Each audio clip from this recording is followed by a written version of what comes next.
welcome to Toyota Arena in Ontario, California for a presentation of the Major Arena Soccer League on MASL TV. Today, the Empire Strykers welcome the Kansas City Comets for the first of two meetings between these two teams. With both of them riding two-game winning streaks, no doubt this is going to be an instant MASL classic. Hello, everybody. My name's Christian Filliman, better known as Philly, alongside the coach himself, the man with the X's and O's, Artie Kyrell. Artie, as mentioned, Strykers, Comets riding that two-game winning streak, but somebody's winning streak ends tonight. It ends tonight, indeed. Both teams, very important next 6 points. Kansas City on top of the table, Strykers knocking the door. Win tonight, put Strykers level in the playoff spot. So very, very important. Strykers looking to slay the beast tonight. The Comets are led by their terrifying trio of Dominic Francis, Rian Marquez, and of course the goal-leading MASL co-Golden Boot winner of a couple seasons ago, en route to do that as well this season, Zach Reggett. For the Empire Strykers, it's been an interesting season. A strong start with a win against San Diego, a bit of a lull, and then a two-game winning streak where they defeated San Diego in this building for the first time in 3 years, and also beating the Tacoma Stars on the road. They are led by Munir Olami, who's in his sophomore season, having an excellent year for the Empire. And then, of course, we have the likes of Marco Fabian, Justin Stinson. But let's talk about Walter Diaz a little bit. Had a hat trick, his very first hat trick just the other night. He's already got 5 goals on the season. Just a player with super confidence right now, running at player, is very technical on the ball. He's got those little shifty hips, you know, the Cuban dancing coming out right there in his moves. I'll tell you what, he's on fire, and I'd ride that beast tonight. Between the two teams, this is going to be the 11th meeting historically. It's the Comets who lead the regular season. It's the Strykers that lead the postseason. And if they want a postseason, the Strykers are going to have to combat the Giants, the league leaders in the MASL, tonight. Folks, the table has been set for you. We're going to step aside for a quick moment, and then when we return, we get down to business, the business of indoor soccer. It's the Comets in town taking on the Strykers, and that's coming up live in just a moment. You're watching MASL TV. National Core, proud to partner with your Empire Strykers. On the field, in the community, we defend the Empire. Sign up for our free soccer clinics and meet your favorite striker. Community, passion, this is your Empire. Today in America, 11 million children are living in poverty, in desperate need of food, academic support, and stable housing. Children who face staggering challenges and who are more likely to experience health problems and fall behind in school. But there is hope. At Hope Through Housing, we are changing lives. We provide children with the support they need to dream, learn, and break the cycle of poverty. Your gift today can make a world of difference in the life of a child.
Welcome you to MASL Soccer on MASL TV. Miter, the official game ball supplier of the Major Arena Soccer League. Established in 1817, Miter is one of the leading soccer brands worldwide and produces some of the best soccer balls in the world. Learn more at Miter.com. Capelli Sport is the official and exclusive preferred uniform and apparel provider of the Major Arena Soccer League. Visit MASLsoccer.com to shop the all-new MASL fan store for the latest MASL and team gear. Think you could predict the MASL? Head on over to NXTBets.com to place your wagers on all the MASL action this season. Folks, you are getting a bird's eye view of Toyota Arena in Ontario, California, and we'd like to welcome you to the Inland Empire. for a presentation of the Major Arena Soccer League. The Kansas City Comets taking on the Empire Strykers. It's Sunday Fun Day, everybody. My name's Christian Filliman, but you can call me Philly, along with the coach himself, AC Artie Kyrell. We should be in for an excellent contest as you're taking a look at the Mayor of Ontario with the celebrity opening game kick. And Artie, these two teams have been around for a little while. Obviously the Comets with a little more history, but only the 11th meeting historically between the two franchises.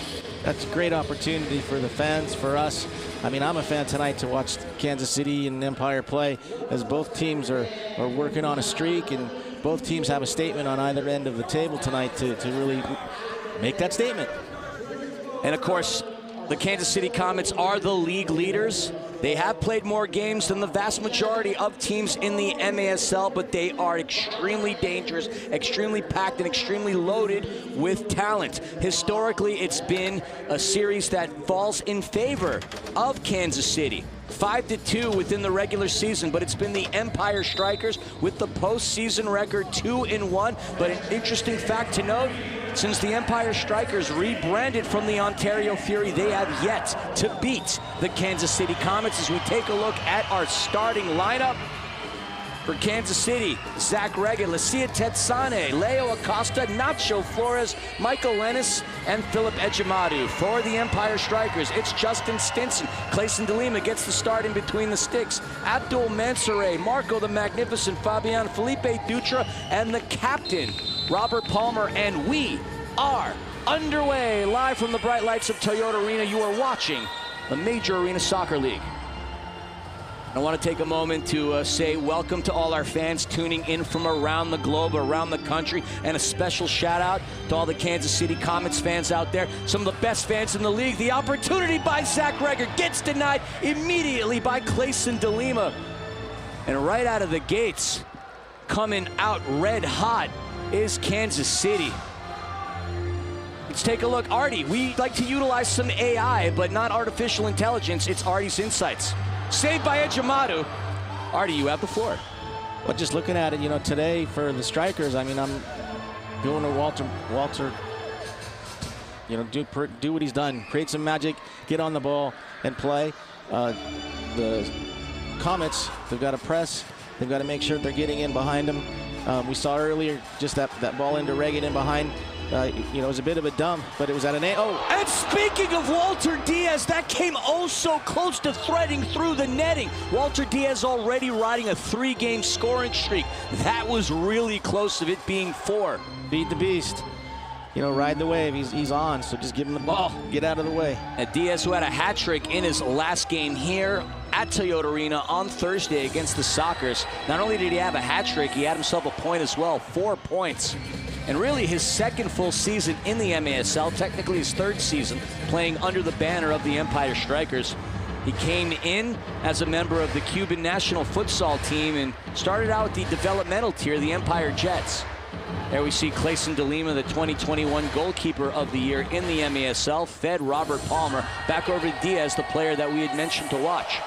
On the ball now, Steven Chavez, formerly of the Texas Outlaws, had himself a breakout season offensively on an Outlaws team that had its challenges, so to speak, last season.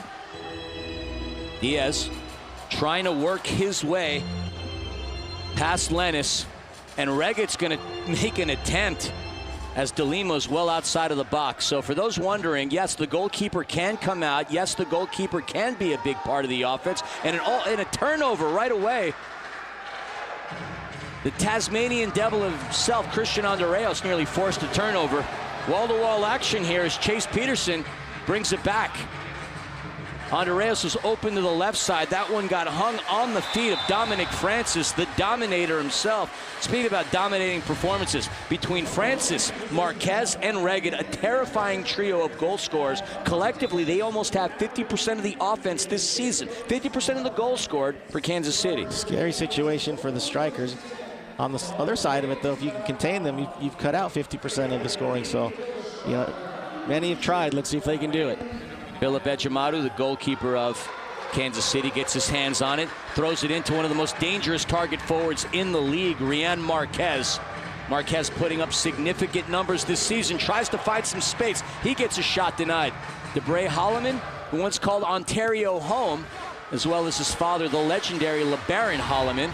That ball gets taken away by Stinson. He's got Powell to his left. Opportunity here. Powell strikes off the wall, cannot get the goal.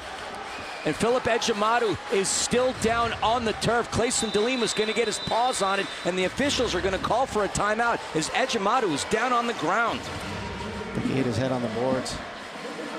As the trainer comes on to the floor, hopefully Philip is okay. That was a good counter from the Strykers to go at him quickly. I'm pretty sure Coach Stefan would have tossed a challenge flag there if they would have scored, because it looked like there was a little pull on Justin, but well played. Good save. You can see already Comets are kind of sitting in, and then they extend it out to Diaz, but otherwise they're kind of defending the yellow, whereas Kansas City has kind of checked above the yellow and created that space behind, and they've twice already been exploited. So I'm sure Coach Obasi is kind of going over how to manage that space just a little bit better, because they've been caught twice already. If it weren't Marquez on the ball and it was Reggett with a little more pace, that would have been very, very dangerous, especially on that left side where you don't want Zach to get off that left foot banger. So Philip Ejimadu still down on the ground for Kansas City, and we see Nicolau Neto getting warmed up in his 7th season. He's the Comets' all-time leader in wins and saves. Let's kick it down to Panda with some insights on what's going on the turf. Take it away, Panda. The silver lining for the Strykers is league-leading defender for the Comets, Chad Vandergrift, did not make the trip due to a lower leg injury. A huge loss for the KC defense, but a chance for the Strykers to capitalize offensively. Billy, Artie? Thank you, Panda. Yes, very good mention, Chad Vandergrift, the last season's Defender of the Year, as well as 21-22. He's an MASL champ with the Milwaukee Wave, one of the league leaders in blocks, one of the best defenders in this game. With him not being down on the turf, like Panda said, a sliver of hope for Empire's forwards. And as Philip Ejimadu's getting tended to, again, we hope we have a sliver of hope that he's okay. I personally love Philip Ejimadu, going back to times when he was a member of LAFC, getting to interview him with a little podcast I ran there. I've got nothing but love for Philip Ejimadu, and nothing but love for the performance that he's put on ever since he's been a professional in the Major Arena Soccer League, currently leading the league in wins. We gave the thumbs up there, so things should be okay. Goalkeeper position's a little bit different. Usually when the trainer goes on, you have to come off the field, so we'll see if they're going to force him to come off. Yeah, there we go. Maybe because of the head injury. But imagine this, to have Neto come in as the backup. That's an embarrassment of riches. It's a wealth at goalkeeping. 1,000+ saves, 81 games started, 48 wins. He's got a 5.33 career goals against average. Yes, Neto's been focusing a little bit on creating his insurance agency at Northwestern Mutual, but gosh darn it, what an incredible keeper he is. That's a byproduct of the quality of their front-end scoring. Just imagine trying to score at training against these guys. And there we see Philip making the save. Denies. And yes, he is getting tended to. So Neto's going to be in between the sticks for Kansas City. Barely few minutes into this game, we've already had a little bit of the dramatics. About 20 miles, 30 miles away from Tinseltown, Hollywood. Surface always wins the battles, but pass coming in. Strykers trying to find Abdul Mansouré as the whistle gets blown onto the turf. Kansas City currently 8-3-2 this season, riding a 2-game winning streak. The Strykers 4-6-0, also riding a 2-game winning streak. So that pass from Francis off the boards finds Reggett. Reggett in that corner, creates some space. Still has a touch on the ball. Marcel Berry had his feet on it. Kansas City regains possession, although they are getting pressured on their defensive third of the turf by the Strykers. Pass comes in to Harris. The Englishman out of Huddersfield finds Reggett, who currently leads the Major Arena Soccer League in goals. 2 seasons ago, along with Empire Strikers Marco Fabian, they were the co-Golden Boot winners that season. Zach Reggett, a prolific talent in this league, one of the most energetic and exciting forwards that you see in the sport of arena soccer. There we see Lucia Tetsane spinning right around the midfield. Tetsane out of Lesotho, where he featured for the national team on the U17 and U20 side in his 5th season in the MASL. See the captain back onto the turf for Kansas City, Nacho Flores. Nacho called for retirement before basically giving a mulligan, saying, nah, I want to get back into the sport, as there's a foul down on the turf. Tony Della Torre, formerly, by the way, of the Kansas City Comets, hits the deck. Nacho Flores gets the restart. It's good to see Nacho back in the game. Out of Santiago, Chile, in his 10th season with Kansas City. Getting those fast twitch fibers tested very, very rapidly into the game, huh? Yeah, I don't know what a fast twitch fiber is anymore. I've lost those about 20 years ago. Yeah, I live in the intermediate world now. Well, what is that, the arty version of the upside down? Show Stranger Things. Pass comes off the wall. Marquez battling with Dutra. Off the boards it goes. Cleaned up by Alan Perez. Perez out of Van Nuys, California. Played collegially, locally in the Big Western Conference for UC Riverside. Kansas City on the attack. See what I did there? Kansas City attack. Tetsane all the way to the right, connecting in with Peterson. Peterson back over to Tetsane. That shot well ricocheted off the boards. Picked up by Alami, who leads the Strykers in goals this season with 7. He's in a Comet sandwich, somehow tries to thread it through. Picked right back up by Lennis. Ball is loose once again. Peterson gets his grasps on it. Kansas City doubling on that yellow line. A little Strykers getting a little bit of their own medicine right there. So we're 6 minutes into the first quarter. The last 2 games at home, the Empire has managed to score within the first minute. Thus far, that's this game here against a dangerous Kansas City team. They've broken that streak. To begin the season, the Strykers defeated the San Diego Sockers on their home turf. They were the first team in the MASL to hand the Lords of Indoor their first blemish on their blue turf. As Palmer heads that Dutra right over to DeLima, playing some risky ball defensively there. I would venture to bet that that was a bullet point quick scoring for the Strykers on the board for the Comets. You know, once the Strykers get running, they feel it. And they've taken that away just for a second. Anthony Powell, El Leon himself, tries to fire it, but that bats off a Kansas City defender. And Reggett gets it on over to his right. Zach Reggett, Panda, and I did an interview earlier today for a show that we're producing called Inside the Arena. Stay tuned for that, where we have a studio production show where we highlight the athletes of the Major Arena Soccer League, as Marquez's pass intended in for Francis gets picked off by Palmer. Somo, who's had an excellent season in his rookie campaign. He, along with his brother Isak, coming in from upstate New York. What a talent they both have. Ali Somo, 4 goals, 2 assists on the season. There he is on the ball, trying to get past Nathan Dirtle.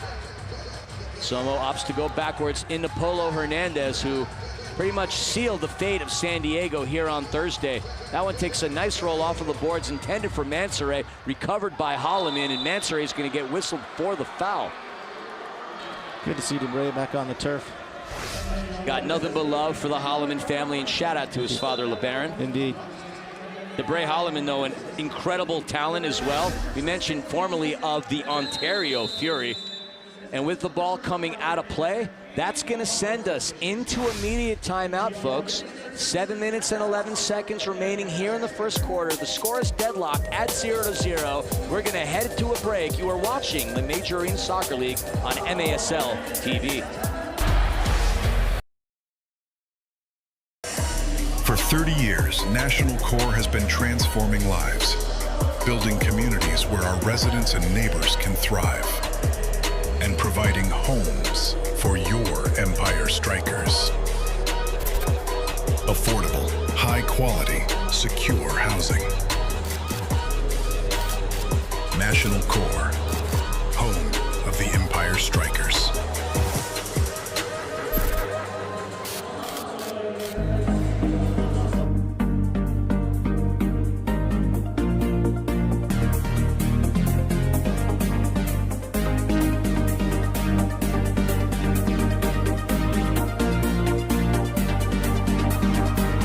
MASL pluses too.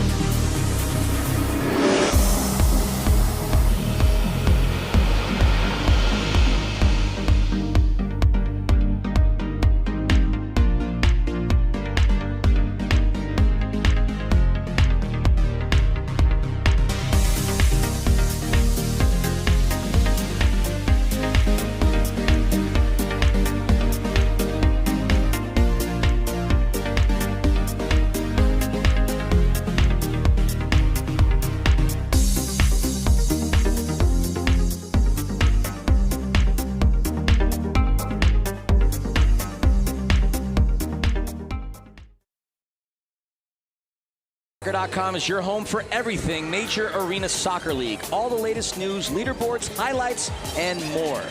The lights are bright and the fans are loud. It's the Kansas City Comets taking on the Empire Strykers. Stream it live on MASLplus.tv and replay the game on demand. Clip it, share it, live it again. Make sure to favorite your team to get instant updates on every game. And a positive note down on the turf for the Comets. Philip Ejimadu is back in between the pipes for KC. Not to say that having Neto in between the pipes is a bad thing. Neto, an incredible keeper, but as much as we love Philip Ejimadu, we don't want to see any player getting hurt, regardless of who or what team they may play for. Flores in that corner, trying to battle it out of danger.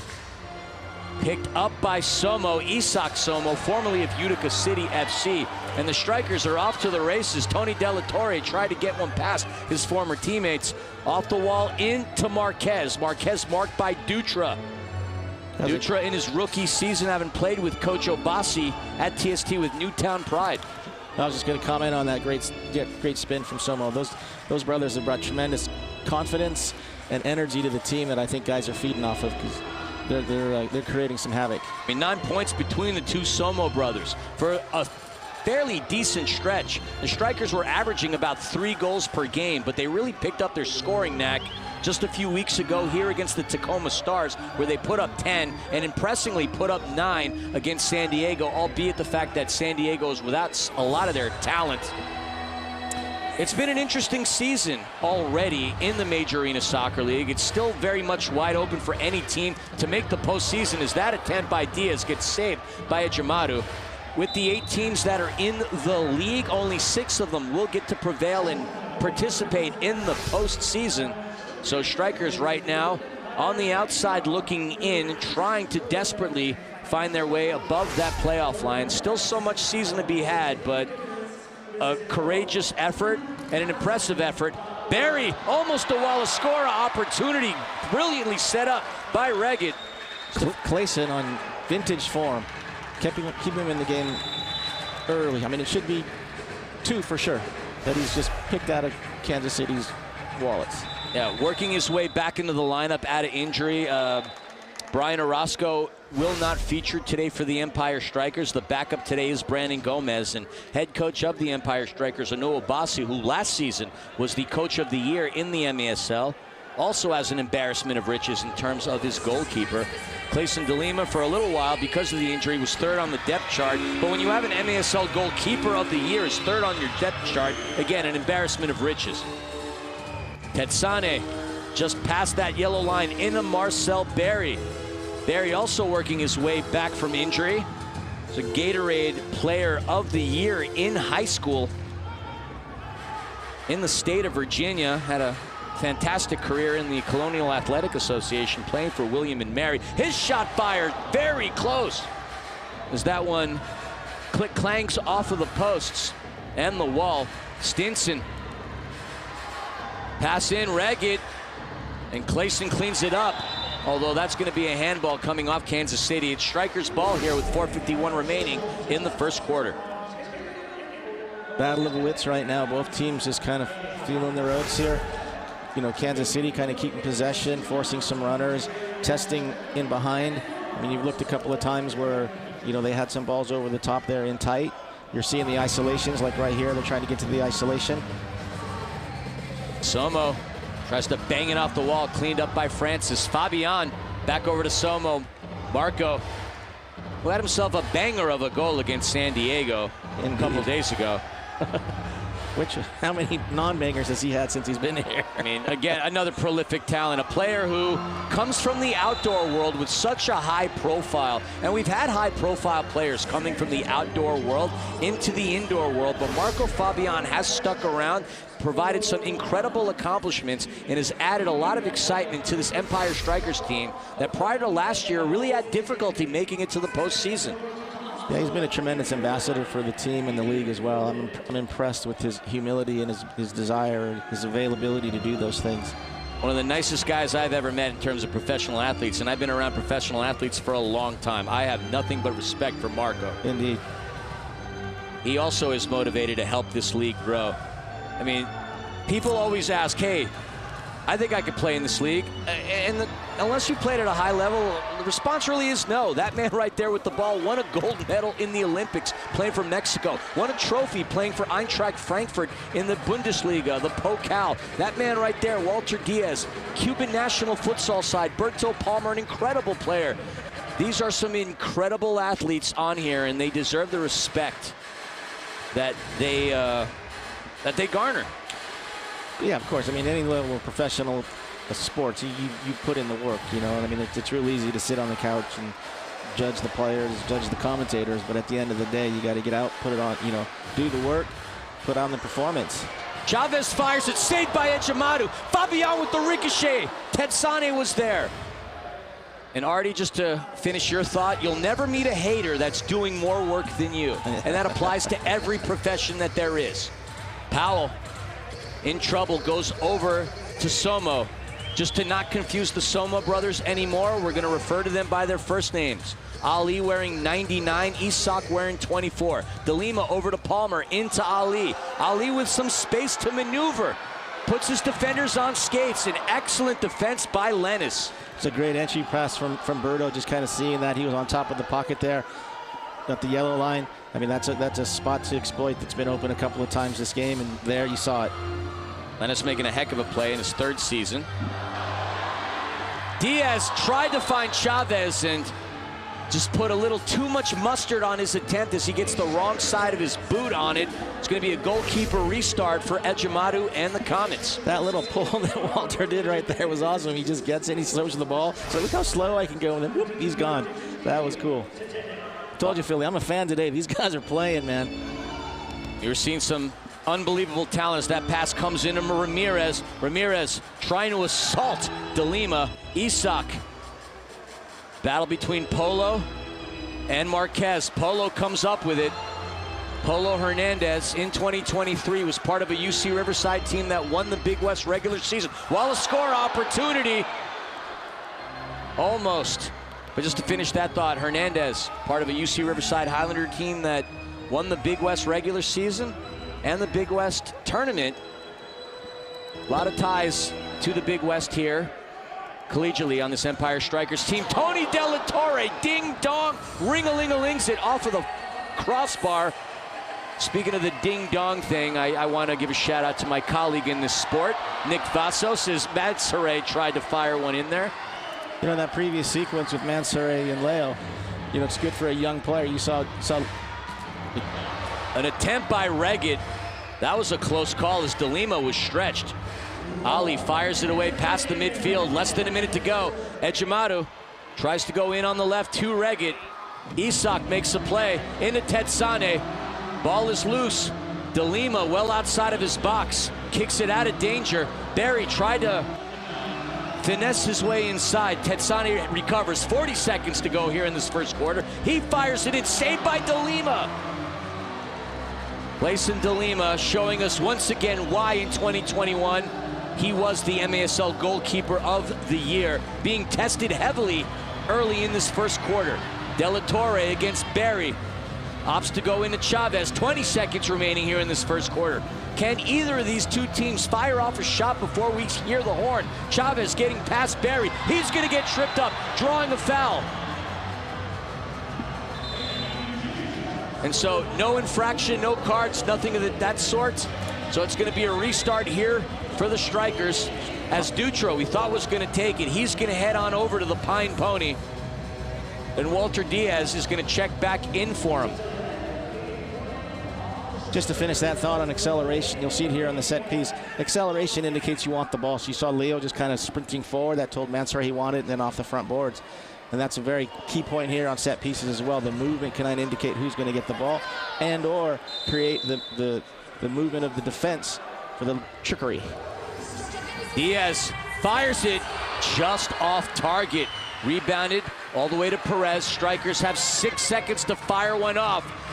And it doesn't look like it's going to happen as Kansas City smothers Empire in the final seconds. And that's going to do it for us here in this first quarter against two teams that as of late have been very high scoring. Very surprising that we have no goals here in the first quarter, but plenty more action to be had here from Toyota Arena. We're going to head to a break. When we come back, the start of the second quarter, Strykers and Comets 0-0.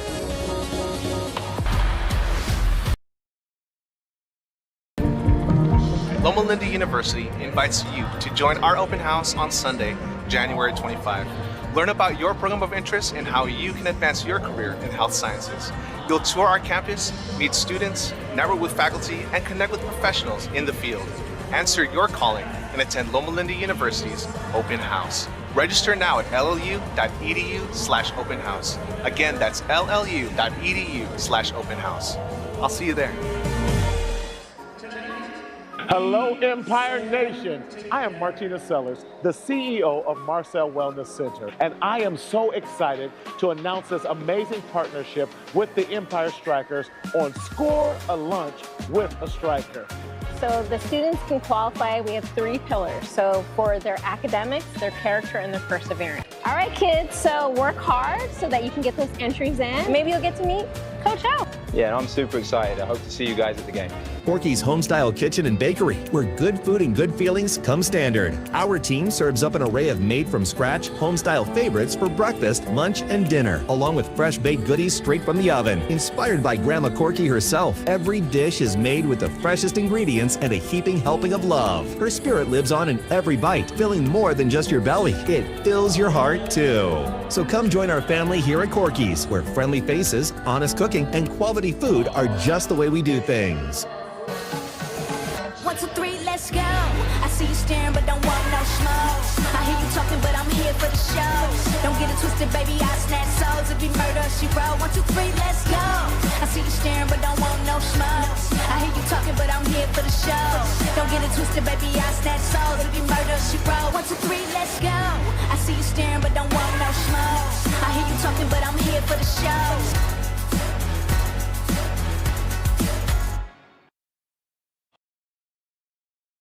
Monday, every Monday night on MASL TV and on CBS Sports Golazo Network. Alex Voskovansky and Phil Levanko are joined each week by special guests from across the league to recap the weekend's game and discuss the league's hot topics. Artie, in the first quarter, we saw the Empire fire 7 shots, the Comets firing 4, and both goalkeepers with 4 saves apiece. Yeah, I mean, everything's going as expected. You know, the Strykers are kind of holding back like a rubber band, and when they win it, they're running and they're hitting balls off the near board there, trying to get the wall of Scora. Clayson has come up with 2 huge saves. You know, Reggett, especially on the breakaway early on. So, you know, it's just going to be a battle of tested. So, you know, just kind of looking at our pregame, you know, before. Oh, you're going to utilize the AI, aren't you? I'm going to.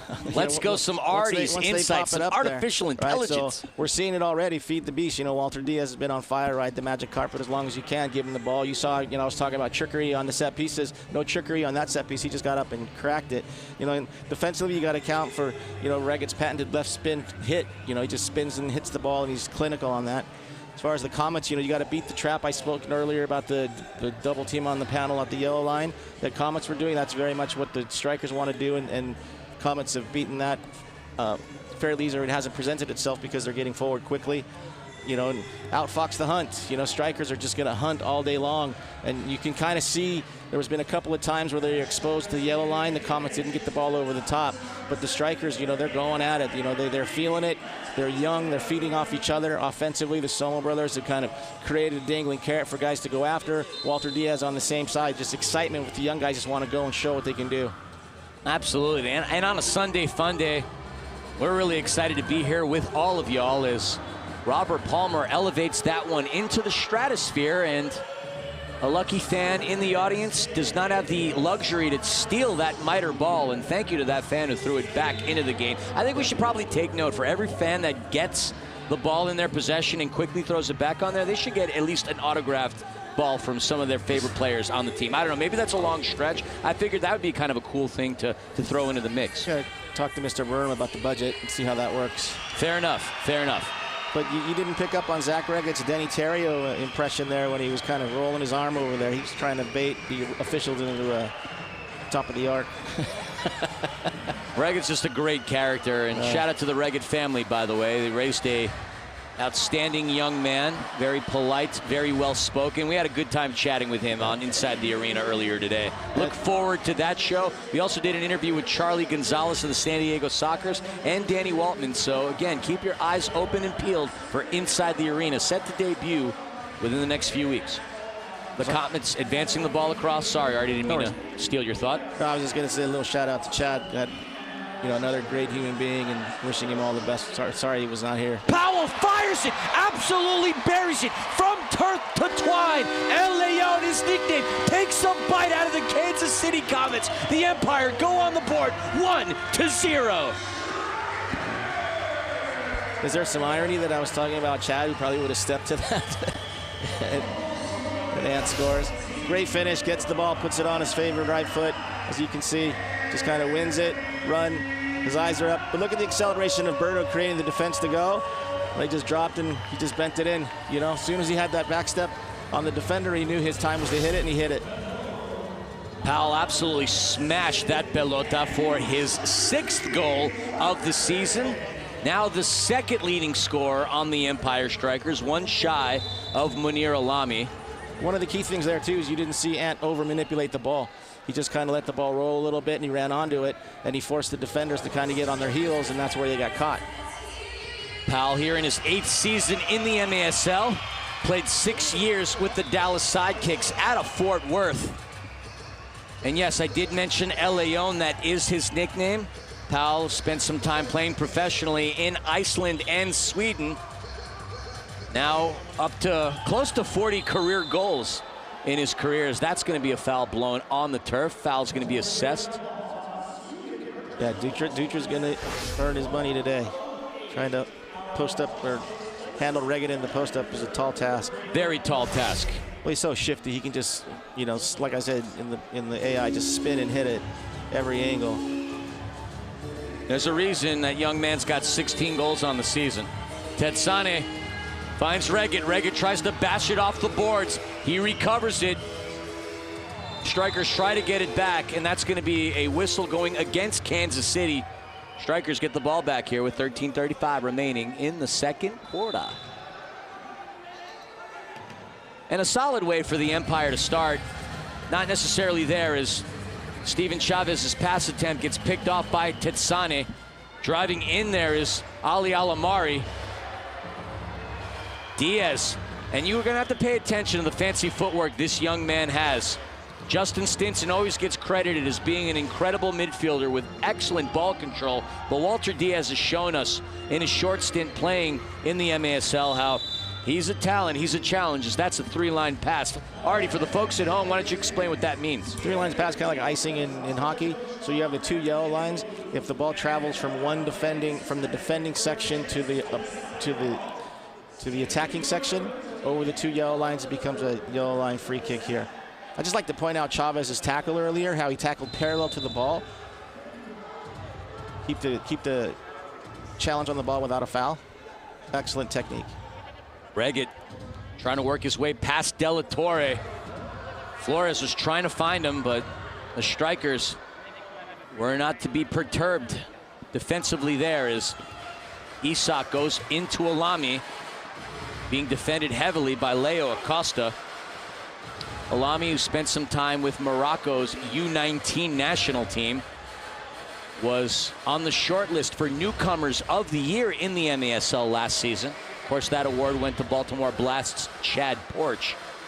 But Alami having a great 2nd season here in the league, leading the Empire Strikers in goals, as Ali Somo tried to utilize physics, bashing that ball off the boards in order to find his teammate.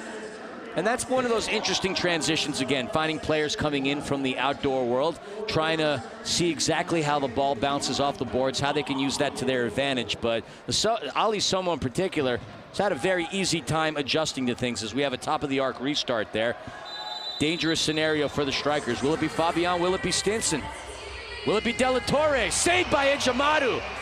Flores chested. Ejimadu gets his hands on it. Close call, but excellent attempt by the Strykers, putting Ejimadu on his heels. Ejimadu known for making some incredible saves. Everybody expected that ball to be solo to Marco, so just left him an angle to hit it.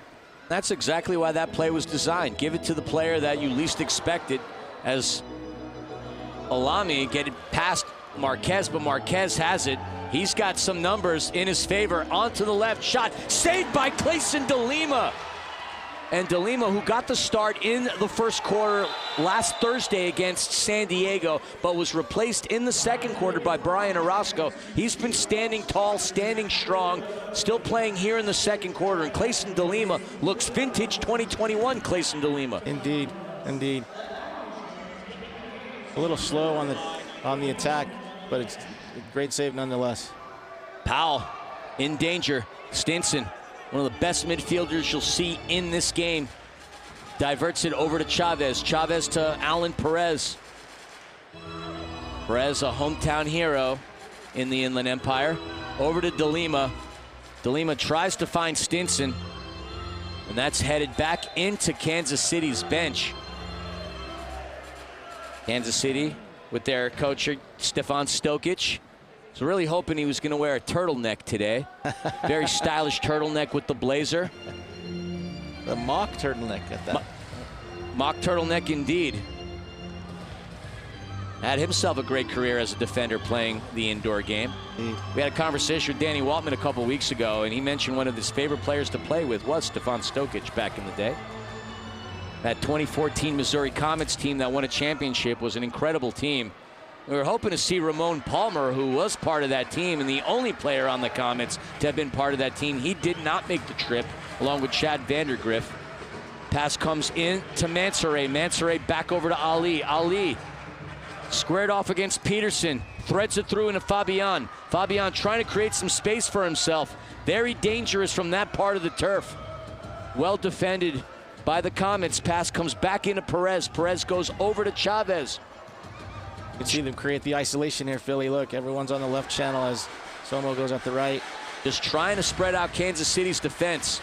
There he goes. Somo using the walls to his benefit, but excellent defense by Peterson. Great defending.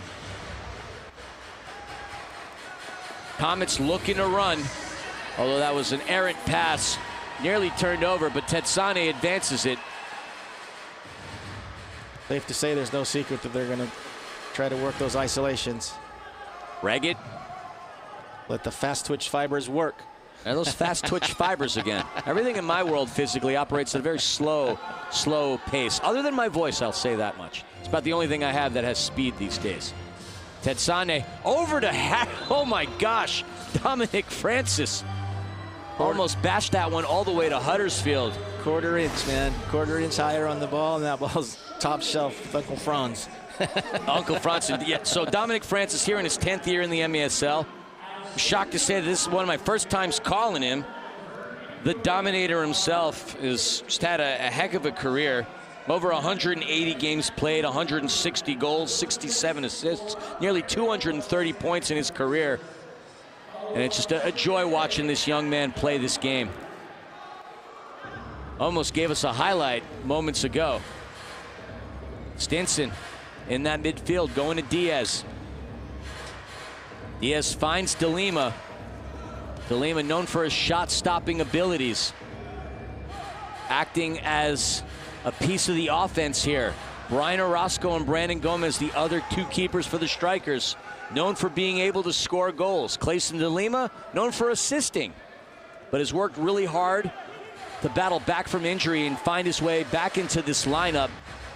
And going up against the two youngsters in that of Gomez and Orozco, difficult. But look, Clayson DeLima is still what they call a spring chicken, very young within his own right.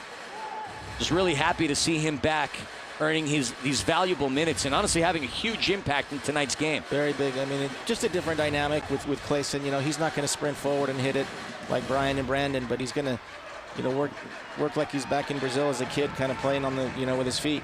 Absolutely, having that futsal background. Polo almost found his Marco to his Polo. Ever so close, just misses to the right part of the post. Stinson And the whistle gets blown down on the turf. little pick action. 5-yard penalty. using the football analogy on championship weekend. That obviously matters here in these parts of the country as the Rams play the Seahawks later today. I know, I'm taping the game. Just curious if you or Panda's not going to tell me before the game. well, there's a lot of people within the MASL know. Panda was the 20 opportunity negative into the net. There's a lot of people within the MASL know. Amanda the Panda Philemon was the NFL Captain Morgan Rams Fan of the Year in 2021. And she was given that nod because everybody had the opportunity to nominate somebody who is a fan or nominate themselves. And I kind of did it because I didn't want to spend the money on Super Bowl tickets, as the Super Bowl was in LA that season. And I wrote the greatest essay of my life. Saved us about $25,000 going to the Super Bowl, and we got to see it for free because of my wife's fandom. So awesome. Shout out to my English teacher, Mr. McDonald, who didn't think I had the ability to write a good essay. Well, I think us going to the Super Bowl for free indicates that I am a pretty darn good writer. 7:35 remaining here in the second quarter. Strykers are up by a score of 1-0. Over to Stinson. Stinson tries to thread it through. A nose hair shy of finding the second goal of the night for the Strykers. Fabian clearing some space. Gets it into that right side. Over to Diaz, who just missed. The rebound back over to Fabian. Fabian to Stinson. Stinson fires it. Justin! The stinger Stinson finds the net for the back of the tie for the Strykers. It is now 2-0. Golazo.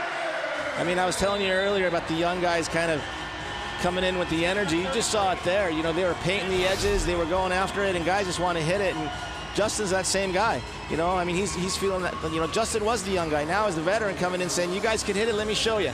Still got it. Stinson now registering another goal this season, his 5th of the season. It's immediate timeout, folks. The Strykers go up 2-0, back on the other end of this break. Society has an obligation to help others when others are struggling. Families can become distressed because they lose their father. Now a mother's forced to raise their 3 children. How does she get a job? How does she create the means to take care of her kids?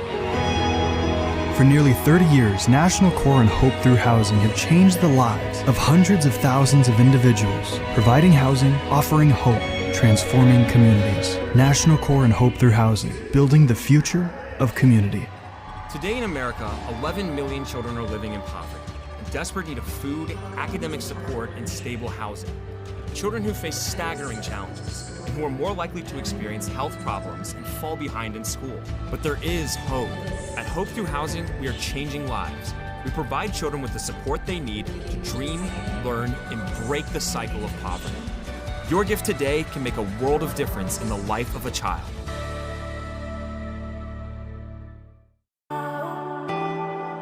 Here for giggles.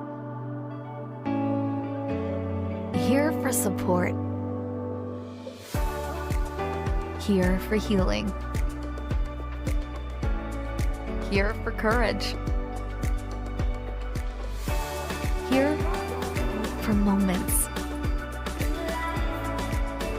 San Antonio Regional Hospital. Here for life.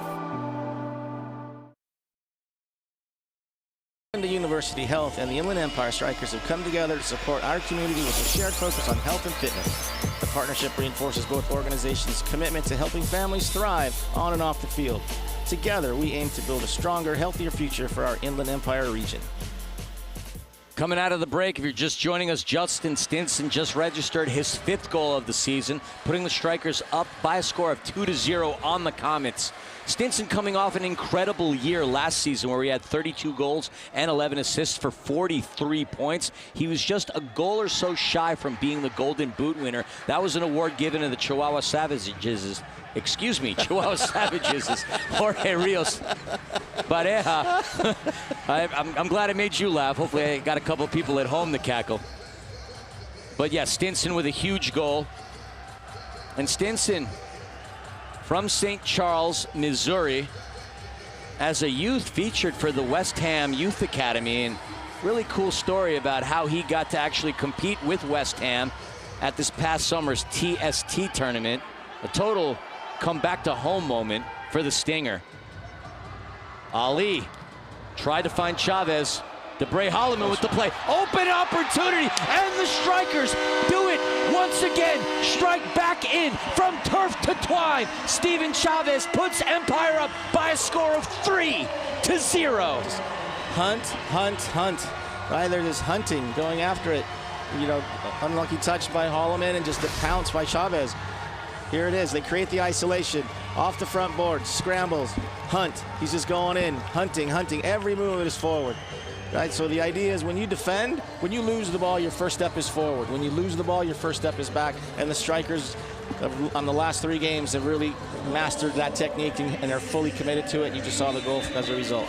Chavez in his 4th year in the MASL, as we mentioned earlier, 3 years with the Outlaws out of El Paso, Texas, Arlington High School and Hill College, as well as University of Texas at Tyler.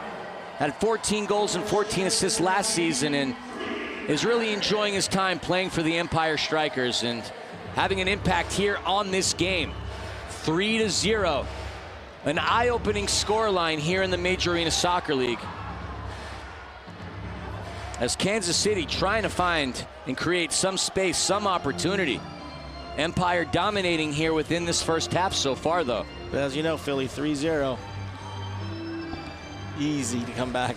Well, in this sport, you and I have had the privilege of calling games where it was 7-2 into the 4th quarter, only to see the team with 7 have some trouble at the end of it. By no means is this game over, and a team as dangerous and as talented and as prolific at scoring goals as Kansas City is, there's still so much time to be had. You just score in a blink of an eye. It's not like outdoor where you can kind of milk the game. You know, you can take the air out of the balloon. You can't do that early in indoor because it's just a matter of 3 seconds. It's a goal. Diaz shoots, saved by Ejimadu. I mean, look, you had in the first quarter 4 saves by each of the goalkeepers. In the outdoor world, keepers would get lucky to see 4 shots fired their way. Diaz, look at the footwork. We talked about that earlier. It might have gotten poked away, but keep your eyes and ears peeled for number 18 on Empire Strykers. Walter Diaz got a hat trick, and early in the first quarter almost scored for his 4th straight game.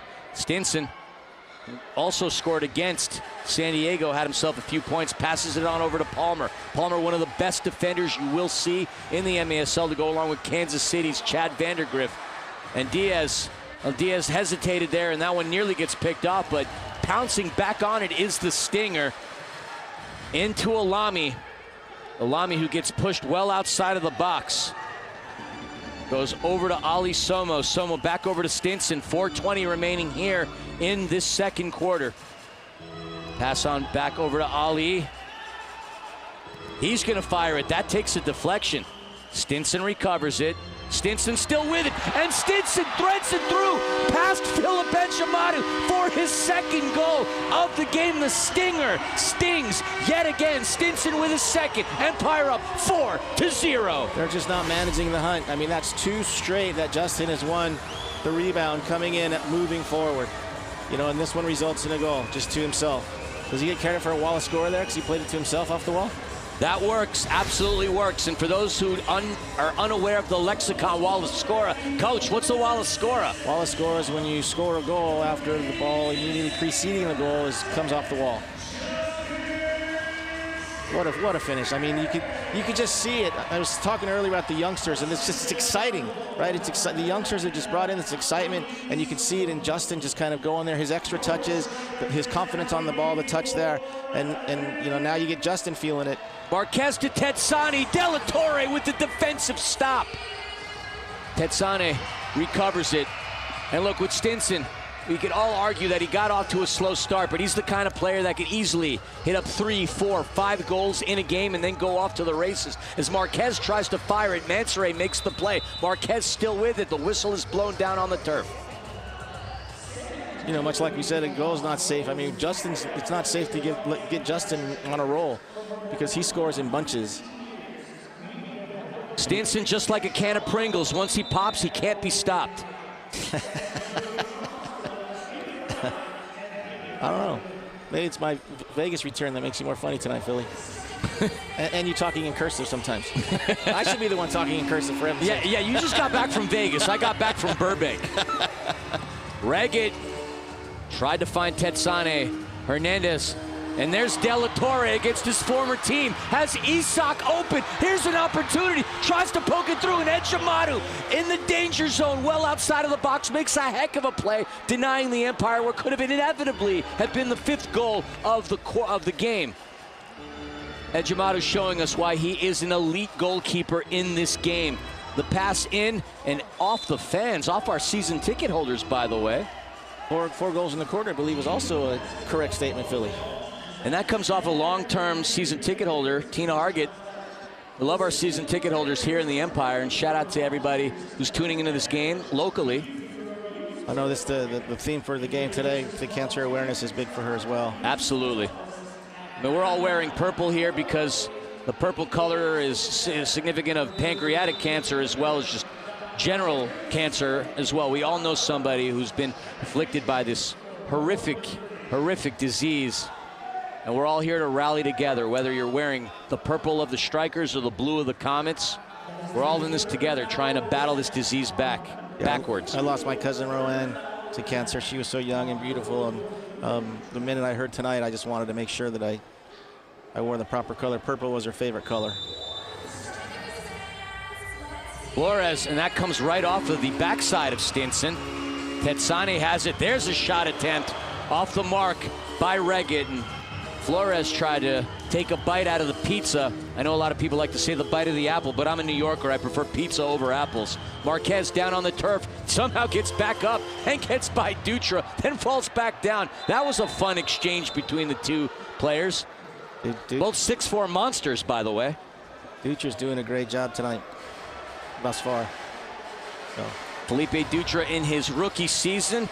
Originally from Brazil, but grew up in Connecticut, played in the NPSL, but knows head coach Onu Obasi from his time at Newtown, and also featured for Villarreal at the TST. Francis battling against Stinson, both players going down. Stinson quickly back up on his toes, showing us that display of sportsmanship, trying to help up the Dominator himself. 2:13 remaining here in this second quarter. Pass comes into Fabian, who has Alami in on that far post. Fabian saved by Ejimadu. Fabian recovers. Battling aggressively with Tetsane. And that's going to be a restart for the Strykers. And Palmer tried to bat that ball on the restart way too quickly. Was feeling a little too froggy, and he jumped from one lily pad to the next, and the official said, hold your horses. Fair amount of animals in that little metaphorical reference there. Chavez, who just scored moments ago, his 4th goal of the season. Pass into Palmer, over to De Lima. Less than 2 minutes remaining here in the half. Alami tries to get past Peterson. Strykers restart their offense here as we're quickly approaching the 92nd mark left here in the second quarter. Diaz over to Chavez. De Lima well outside of his box, operating past the midfield over on that right side, weighing in his options, trying to figure out where to go. He's got Alami in front of him, but opts to go cross turf into Palmer. Palmer back into Chavez. Strykers looking to milk plenty of time off the clock. A team that likes to favor possession, likes to incorporate their keeper into the offense. The pass into Diaz. Diaz spins around Diaz, and that one gets poked away as he was looking for Alami. And that's going to be a foul down on the turf. Trying to get a look from our angle as to who's down on the ground. That is number 45, Chase Peterson. Peterson took a shot. Philip Ejimadu's gonna help him back up, as will Abdul Mansoureh. A lot of respect between these two teams, the Comets and the Strykers. 67 seconds remaining here in the half. Dirtle gets cleaned by Chavez. Chavez over to Mansoray, and Mansoray, the 2-on-1 on the counter, and the Strykers, the Empire, striking back 5-0 now. Abdul Mansoray with the goal. Just a runaway right now. No pun intended. I mean, just look at the runners, right? Coach Avasi likes to attack in threes, and clear threes, got 3 guys here. But I said it earlier, acceleration indicates desire for the ball. His eyes are up. Look at the runners. They all want to help, and he just unselfishly plays. I mean, that's sort of the definition of this team thus far in the last 3 games, right? Very, very unselfish, very, very disciplined in their movements, but just the way they share the ball on the top, I think they understand that's why they're reaping these rewards. Mansoray's 4th goal of the season, Chavez's 5th assist of the season. Under a minute to go. If you had the Strykers up 5-0 at the half on your bingo card, I would have called you a fool. Surprising performance thus far. There's another attempt. That one off the mark. Ali Alamari making that attempt. What a performance by the Empire here in the first half against the league leaders, the first place team in the Major Arena Soccer League. Nacho into Marquez. Marquez calling for his teammates to come up, trying to find some space. He had Flores open momentarily, took too long on that pass. De La Torre on the run. Tries to bash it forward into Mansoray, picked up by Holloman. Holloman spins to his left, then goes to his right. Into danger, tried to poke it away, De La Torre. And another attempt, Mansoray, that one gets saved. 5 seconds remaining here in the second quarter. Perez fires it away, and Alan Perez from turf to twine. Que golazo! The Strykers go up 6-0. That right there, the goal of his career. Alan Perez, take a bow. Are you kidding me? Are you kidding me? What a great hit. More importantly, it's Philly. You saw the boy paying attention to the clock. Soccer IQ, we talk about it all the time. You can see in his movements. He knows he's got limited time. Look at him. He comes there again, hunting, winning the ball. But you can just see right here, he knows he's got to go. He's got to go. And he just hits it. I mean, he smashed that practically from his hometown of Van Nuys. Alan Perez, his 3rd goal of the season, but without question, I remember him when he was playing for the Ontario Fury 2, the Empire Jets. No debate. The best goal of young Alan Perez's career. Unbelievable. 6-0 Empire, and what an exclamation point to end the first half. You couldn't hit it any cleaner. You saw the ball kind of knuckle, which meant he hit it right on the perfect spot. At one point, we're looking at the clock, wondering whether or not he realizes how much more time is left. He does. Look at his feet. You can just tell. Look at, I gotta go, I gotta go, I gotta go. Boom. Look at, the ball doesn't move. You can't hit it any more perfect than that. I think it's fair to say that at this point, this is the most incredible first half performance by the Strykers all season. Now, the officials are going to go to look at it to see whether or not it was clean. But if it stands, just an incredible, incredible play. Mansoray will get the credit for the assist. Perez will get the goal.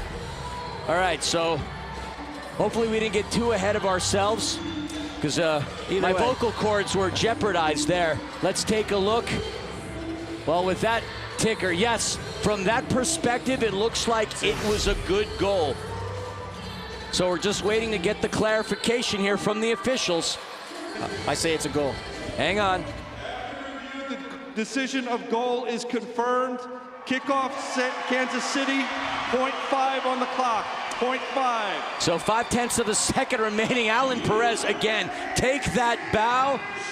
I might have hurt my larynx on that call, because that was the prettiest goal of that young man's career. And wow. I got the call right there. Philly just throwing it out there. That a boy. You could take your bow too, Artie. Thank you so much, Coach. I got some grief on the last one I got wrong. I didn't even realize you got one wrong on the last call. But either way, an incredible performance by the Empire Strykers. Absolutely shell-shocking the Comets.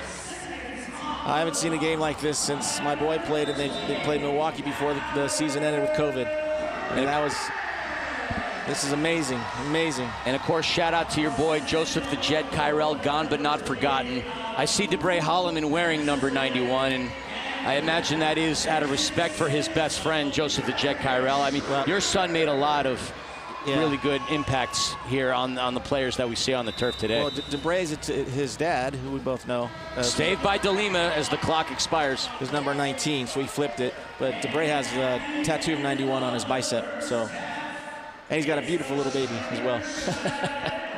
Again, an incredible first half by the Strykers, 6-0. Would have never imagined this kind of a half. For a team that has had their struggles within entire games, only averaging about 4 or so goals per game, 4.6, to put 6 on a Comets team that is incredibly talented speaks volumes, but this game is far from over. We're not giving high fives, flowers, or any kind of praises just yet. We know that Stefan Stokic, the head coach of the Kansas City Comets, is going to have a lot to say to his players, and no question they're going to rally. Now, folks, we are just moments away from Panda, Amanda the Panda Filament, our sideline correspondent, as she's going to get the thoughts of head coach of the Empire Strikers, Onua Obasi. We're just standing by. There we see some of the highlights. Panda standing by with Onua Obasi. Take it away, Amanda the Panda. I'm here with head coach Onua Obasi. Going up against the league leaders was never supposed to be an easy task, but you're heading into the locker room up 6-0. Thoughts on the team's performance so far as a whole? Yeah, it's obviously when you go up 6-0, you got to be happy, you know, because the scoreline would suggest that we're playing very well, which we are. Our shots are falling. There's been other games this season that I can think of in this arena where we've created as many chances and we've scored 1 goal. So sometimes it's just the law of averages, and I'm very happy they're falling tonight, you know, this evening. So yeah, hopefully it continues into the second half. They're missing some key pieces defensively, but more impressively, you guys have been able to shut down the trio of Rian, Reggett, and Dominic Francis, who have been so lethal on offense, but you guys have managed to shut them down. How do you continue that defensive pressure and close out this game in the second half? Yeah, I think it's important the guys understand the game's not won yet, you know. There's a feeling of, like, you know, elation when you go up, but they score a couple of goals and all of a sudden, you know, the fourth quarter could look uncomfortable. So it's just important we keep doing what we do. We prepare to play against such good players like the 3 you mentioned. So we have a plan to kind of counteract them, and we've just got to stick to it because they're gonna throw everything at us. So it's important we know what to do to respond to that. All right, can't wait to see how the second half shapes up. Good luck, Coach. Thank you very much. Cheers. Back to you guys in the booth.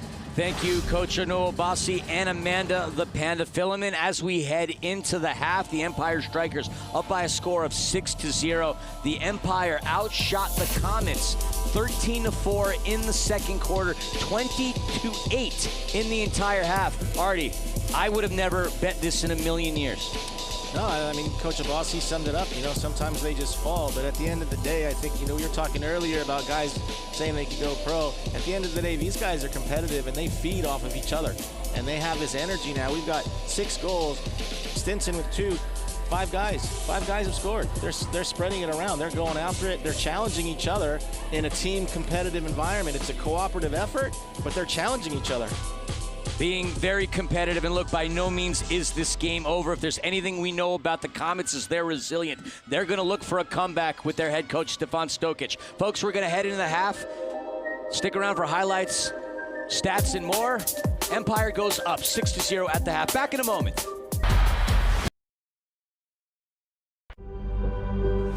Wind 6 miles, runway 26 right, clear on.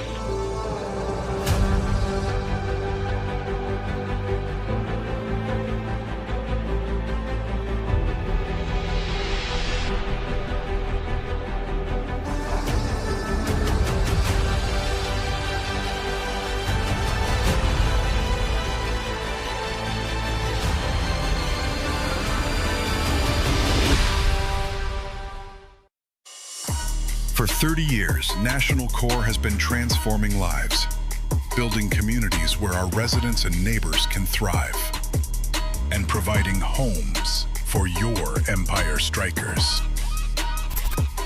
Affordable, high-quality, secure housing. National Core, home of the Empire Strikers.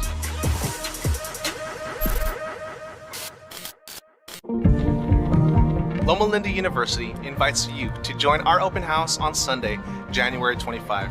Learn about your program of interest and how you can advance your career in health sciences.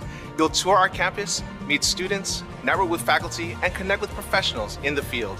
Answer your calling and attend Loma Linda University's Open House. Register now at llu.edu/open house. Again, that's llu.edu/open house. I'll see you there. 1, 2, 3, let's go. I see you staring, but don't want no smoke. I hear you talking, but I'm here for the show. Don't get it twisted, baby, I snatch souls. If you murder, she roll. 1, 2, 3, let's go. I see you staring, but don't want no smoke. I hear you talking, but I'm here for the show. Don't get it twisted, baby, I snatch souls. If you murder, she roll. 1, 2, 3, let's go. I see you staring, but don't want no smoke. I hear you talking, but I'm here for the show.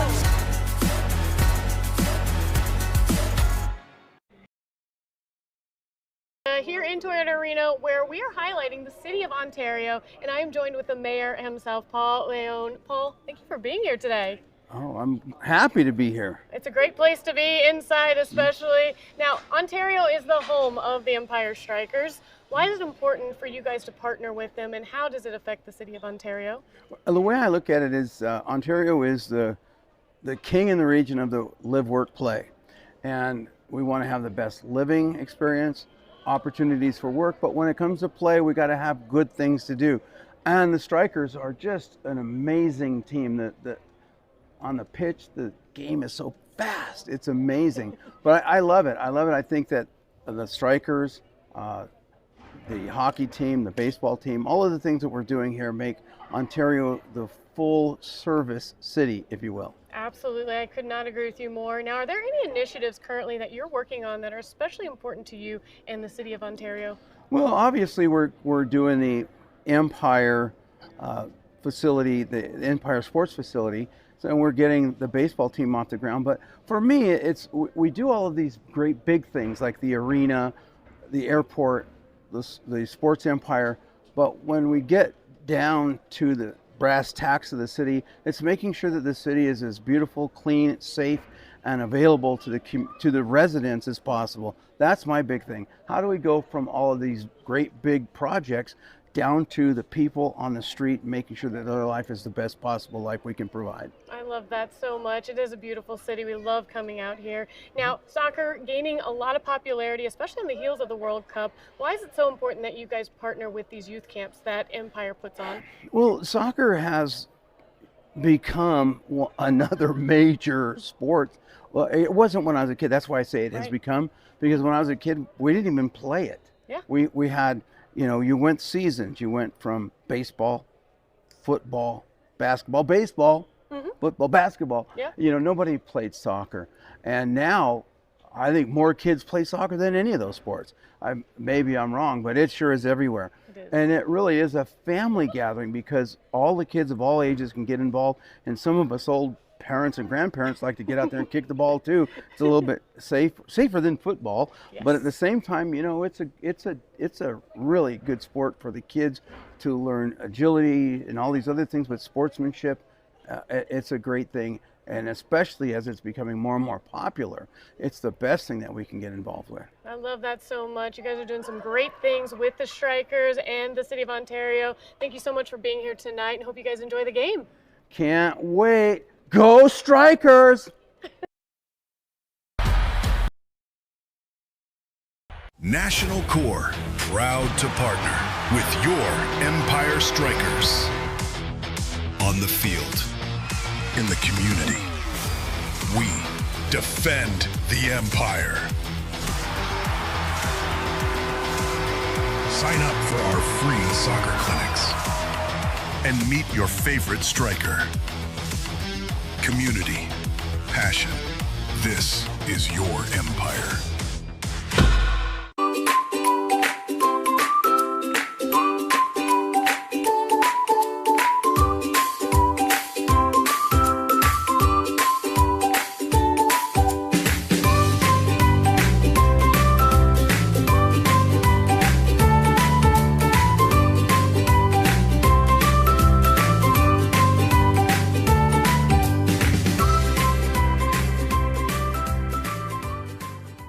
Corky's Homestyle Kitchen and Bakery, where good food and good feelings come standard. Our team serves up an array of made-from-scratch, home-style favorites for breakfast, lunch, and dinner, along with fresh baked goodies straight from the oven. Inspired by Grandma Corky herself, every dish is made with the freshest ingredients and a heaping helping of love. Her spirit lives on in every bite, filling more than just your belly. It fills your heart, too. So come join our family here at Corky's, where friendly faces, honest cooking, and quality food are just the way we do things.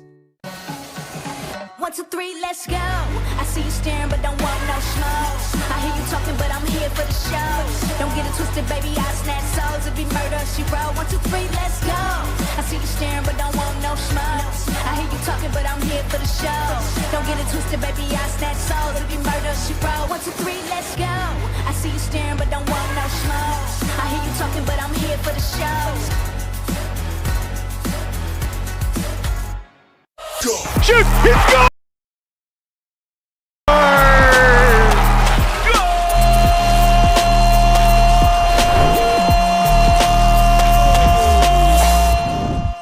Alex Bastivansky here in our MASL studio. What's going on, everyone? Hope you had an incredible week. There's a lot that's gone down over the past few days. Let's take a look at that, plus at what's coming up in the league this week. High into the air, they'll head it down. Amadi flipped over. Gerson! It is class. It is veteran leadership. And it is Gordy Gerson in his 12th year of MASL soccer. Gordy Gerson supplied the winning goal for Utica City on Monday against Baltimore. Junior Pinal adding an insurance marker here as the Blues took down the Blast 4-2. And that was revenge from the day before. Look at that pass from keeper Julian Rodriguez to Kevon Frater for the one-time finish. Frater had a hat trick as the Blast took down UCFC 12-7. For the second straight weekend, San Diego traveled to the Midwest, this time to Milwaukee, an old-school MASL matchup between two of the league's winningest franchises.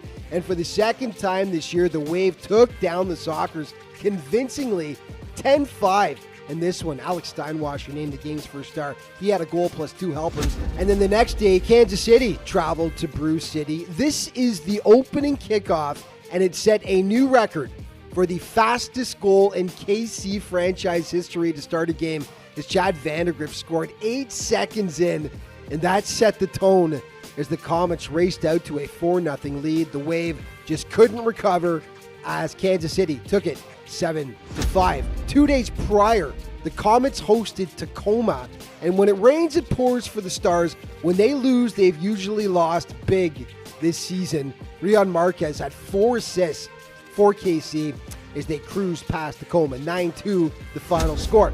The St. Louis Ambush continue to turn heads this season as they hosted the Empire Strykers, and the Ambush improved to 5-3-2 on the season as they edge Empire behind 21 saves from keeper Apollo Nascimento. They have now won 3 of their last 4 games. But the Strykers rebounded the next day against Tacoma. It was just a rough weekend all around for the Stars. That is the game winner for Empire. It goes in off Logan Jones, who can't believe his bad luck. Empire edging Tacoma in a close one, 7-6. And congratulations to Drew Ruggles. This was one of the easiest goals he will ever score. A little tap-in on the goal line against Milwaukee, but it was a huge goal nonetheless. That is Drew's 100th MASL tally. What a career he's had. Congratulations, Drew. Your scoring leader, Zach Reggett, continues to lead the way with 27 points. Marquez second, his teammate with 23. Jonatos Mello from Baltimore with 20. And then 2 members of the Milwaukee Wave tied with 19 points apiece, Alex Sanchez and Super Mario Alvarez. Your players of the week: in goal, Philip Eljimadu from the KC Comets. His teammate, Rian Marquez, getting the offensive nod. And defensively, Chad Porch from the Baltimore Blast. Let's start off with Rian Marquez. That goal right there was only tally of the weekend, but he had 6 points, 1 goal, 5 assists in 2 KC wins.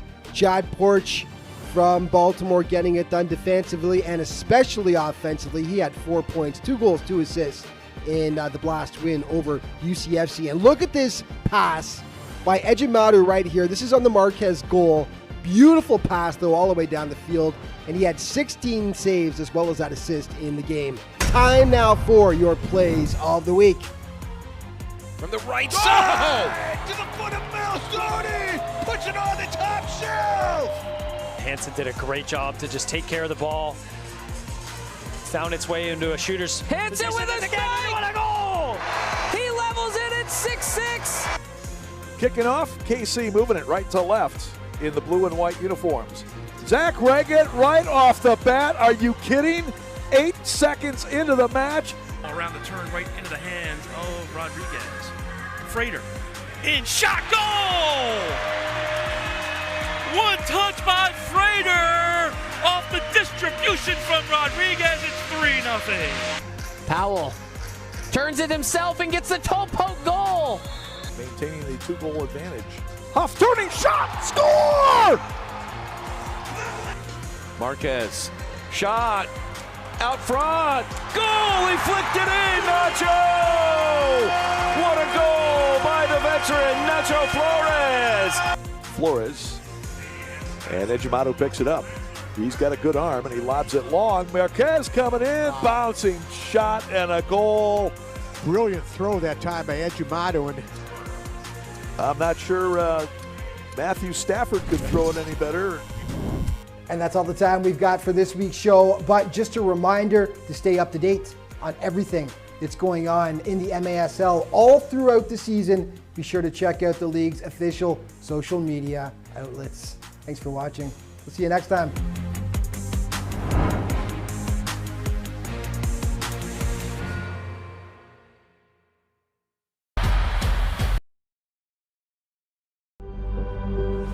With the call, from 6th grade, we're on.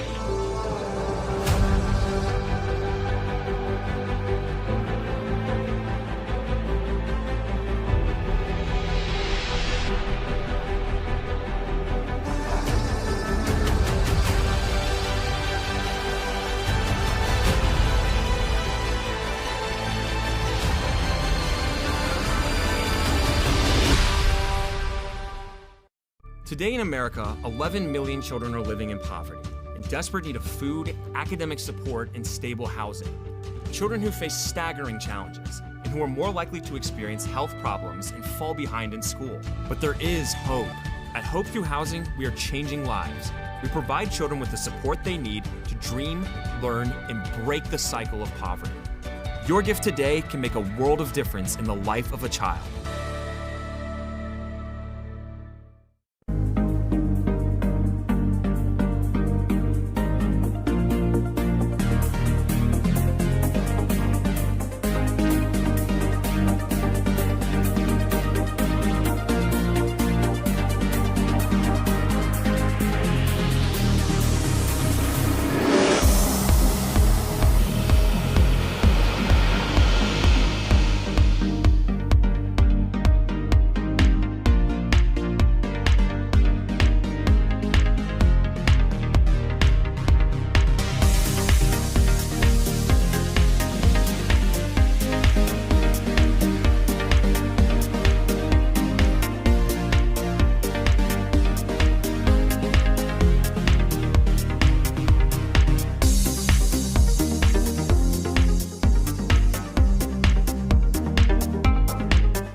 Get the latest news on the MASL and your favorite teams by following MASL Soccer on Facebook and Instagram and MASL Arena on Twitter.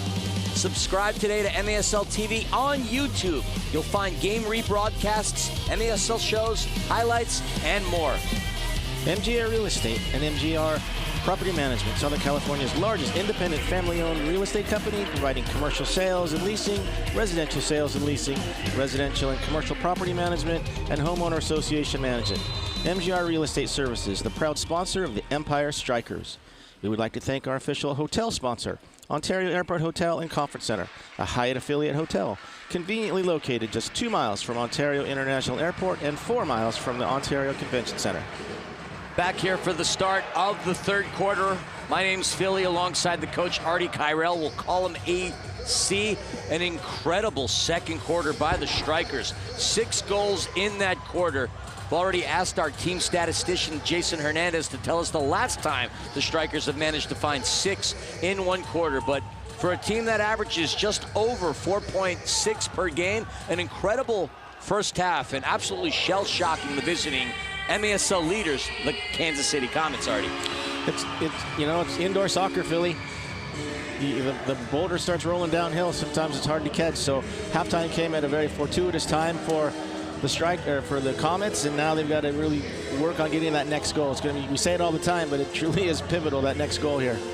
Now, shout out to our statisticians once again. The last time the Strykers scored 6 goals in one quarter was back on December the 19th, 2024, Empire versus Tacoma. They had 6 goals in the fourth quarter in a 10-5 win. Shout out Jason Hernandez, one of the best in the business. Now, Kansas City has one heck of a hill to climb here, and we've got some really big hills in the Inland Empires. That one comes off of the boards, picked right back up by Peterson, passed on over. That one gets threaded through from Alamari, and he collects it back. Felipe Dutra was trying to close in on it, but the ball took a funny bounce, and that's going to be a foul against Dutra on Alamari. I would think the Comets would have come out just a little bit quicker. Right on their first go, they had a chance to go 2v1, and then Reggett just kind of held it up. So that was a little surprising. So I think they're just going to methodically do the Comets thing and try to break them down, but we'll see how that plays out. Etsane on the restart over to Nacho. Pass comes into Acosta. A little bit about Alamari out of Lackawanna, New York, an MASL rookie. He was an M2 Rookie of the Year with the Rochester Lancers. 28 goals, 12 assists, 40 points in 11 games played. Those are some unbelievable video game-like statistics as the goal gets scored by Abdul Mansouri. Upper right corner where my Uncle Franz keeps the good stops. But hold on. Challenge flag thrown onto the turf by Kansas City's head coach, Stefan Stokic. Looked like there might have been a foul. Artie, explain the challenge flag rule, please. Challenge flag is if there's an infraction that was missed by the officials, each coach has issued a flag, and they get one chance to throw and challenge to bring it back and for the referees to review. If the challenge is successful, they get the flag back. If not, they lose the challenge for the remainder of the game. So we did see that challenge flag go down onto the turf very quickly. Mansouri did score a beauty of a goal, but the question now comes whether or not there was a foul prior to the shot. If so, and that challenge flag gets awarded, let's see the replay again. There we see Palmer spearheading the attack. Mansouri going to his left. That's a bit of, I don't know. That's up to you, Coach. Well, I mean, a bit of a tug. I don't see anything. Let's see this again. From that perspective, Marquez shields the infraction. He's trying to pull a hand to the face. So let's just kind of see if there's contact as we go through there. You know, as a coach, I would say the dude dipped his head into the backswing of the elbow. It was a natural move, but I don't really see a swing here. But let's see this angle. And we're about to get the official reading right here. You got the jersey pulled out from Mansouri. After review, the decision on the field stands. Good goal. So Abdul Mansouri gets credited for the goal, his second of the game. The Empire goes up by a score of 7-0. And with that challenge flag being contested and awarded the other way, Kansas City no longer has any opportunities to challenge any plays down on the turf. Again, it just started from tempo. You know, I said it just a minute ago about Kansas City slowing it down when the ball hit Reggett's feet early on that counter to go 2v1. There you saw it was 1v2, but Mansouri says, here's tempo for you, and just kind of ran through the arm tackle. Both had a tug of the shirt. Mansouri now, goal. Absolutely. Mansouri now up to 5 on the season. The Strykers, we're going to make an NFL reference, have scored a touchdown right now on the Kansas City Comets. Mansouri here in his 5th season in the MASL. All his time has been spent here in Ontario. Out of London, England, played collegiate soccer at Wilmington University in Delaware. But it wasn't just soccer that Mansouri played. He also ran track. The only bit of time that he spent away from the indoor game was when he played professionally in Iceland. Having a huge impact tonight And the Strykers picking up right where they left off in the second quarter. Comets just a little late in recognition there. You saw Reggett kind of show and go and had that opportunity for that dump over the top, but they just maintained the possession here midline, and now they dropped in the bottom yellow, so little interesting. Alamari creating some space. As we mentioned earlier, he's put up some video game-like numbers with the Rochester Lancers. There's the goal, bottom right corner, where the dust mites dwell. And Lucia Tetsane finds the back of the net for the first time for Kansas City. It is now 7-1. Great response from the Comets. Let's see what happens here. So just kind of saw that little cutback, and he caught Clayson just kind of on that negative foot stumble and went across his body here. Watch. So he's coming here. Clayson's getting over. He cuts it, little step, and then you see right there, it just kind of got him in between hops on the ready position. Clayson had his paws on it, but an incredible goal by Tetsane. We talked about how the Strykers just scored lucky number 7. Well, speaking of lucky number 7, Tetsane with his 7th goal of the season. Will this be where the dam breaks and the goals start to flow for Kansas City? 6-goal lead is not that big of a hill, still a hill, certainly not a little mound to climb. But if there's anybody that can find their way back into the game with this kind of a scoreline, it is the always dangerous Kansas City Comets. So you see a little more intensity on the press, and now they're out of it. So a little kind of elevation and tempo, that's good. And again, Strykers have had some difficulty in the third quarters in some games. So Soccer's last game, they really improved upon it, but they've been giving up bunches in the third. So there's, Kansas City's just going to stay in system and go after it. Marquez back over to Acosta. Acosta bangs it off the wall, trying to find Holloman, but De Lima is there to intercept. De Lima getting significant minutes, the most minutes that he's gotten in a game this season. He turns it over to Tetsane, who's got fire on his boots. Picked off by Diaz, recovered by Dominic Francis. And that one goes back over to Philip Ejimadu. Ejimadu over to Barry, into the captain, Nacho Flores.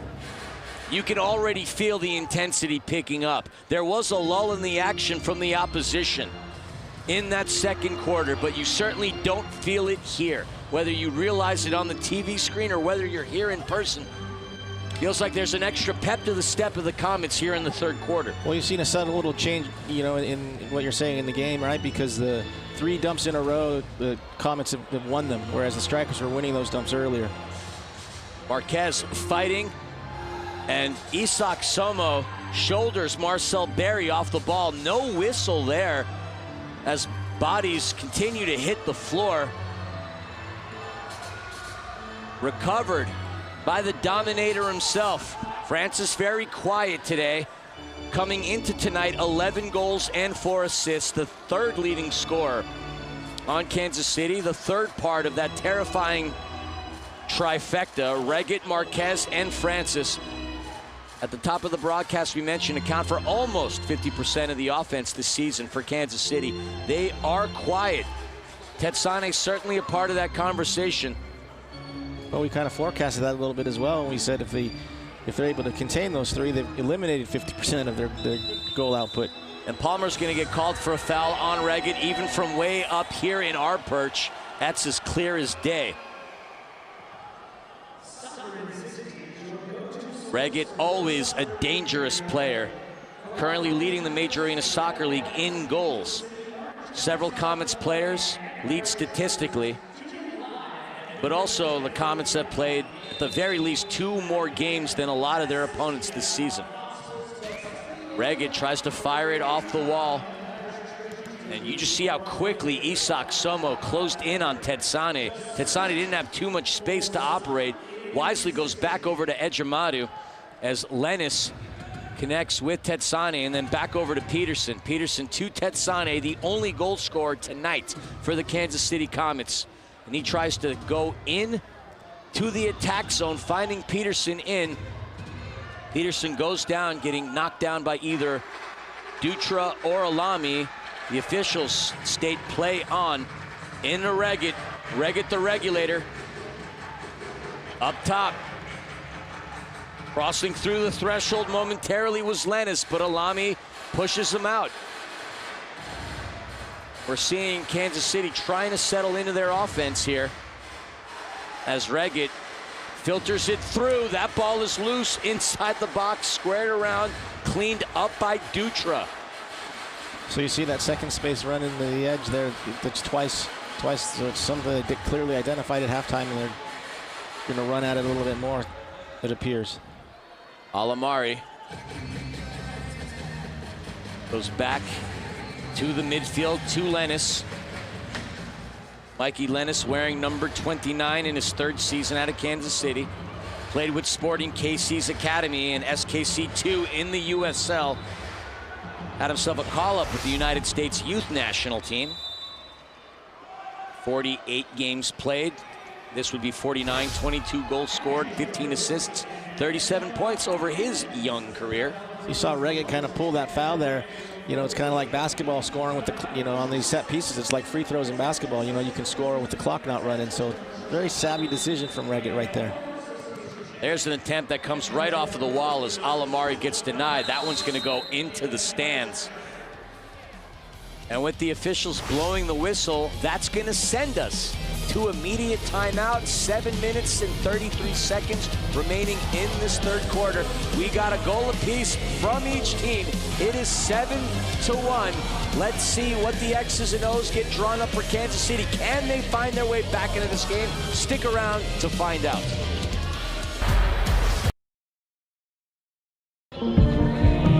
Loma Linda University invites you to join our open house on Sunday, January 25. Learn about your program of interest and how you can advance your career in health sciences. You'll tour our campus, meet students, network with faculty, and connect with professionals in the field.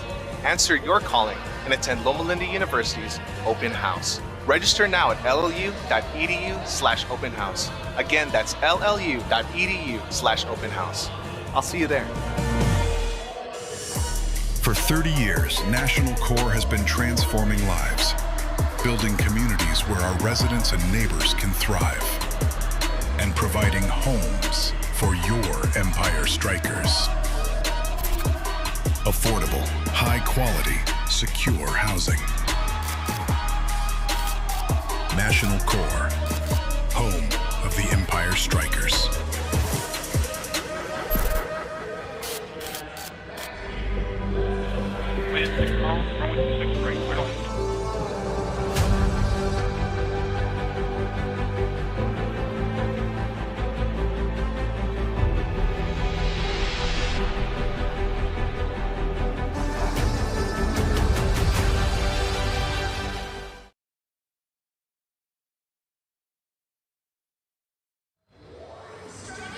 Berto Palmer absolutely cleans it up as Kansas City can. Francis tried to find Marquez, but Palmer once again makes an incredible play. Robert Palmer most recently accomplished an incredible milestone, which is surpassing the 400 career blocks mark within his career. Palmer, who played for both the Kansas City Comets and the Empire Strykers, has had time in both of these historic teams. Palmer also collegiately spent time over at Park University, a Hall of Famer, as Walter Diaz is going to get called for the foul. MASLsoccer.com is your home for everything Major Arena Soccer League. All the latest news, leaderboards, highlights, and more. Ejimadu advancing it across the yellow line into the attack zone. Ball played very well, and the header by Dirtle denied by DeLima.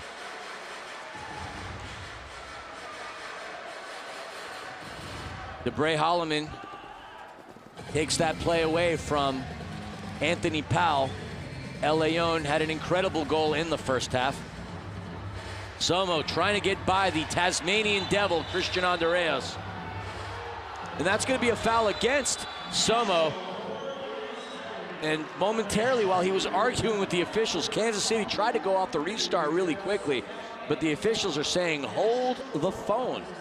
While we're holding the phone, Capelli Sport is the official and exclusive preferred uniform and apparel provider of the Major Arena Soccer League. Visit MASLsoccer.com to shop the all-new MASL fan store for the latest MASL team gear.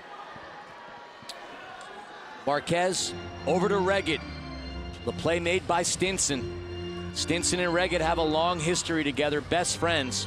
I was talking to Reggett earlier this morning. He was mentioning he hadn't seen one of his best friends in about 2 years, but both players did play in TST.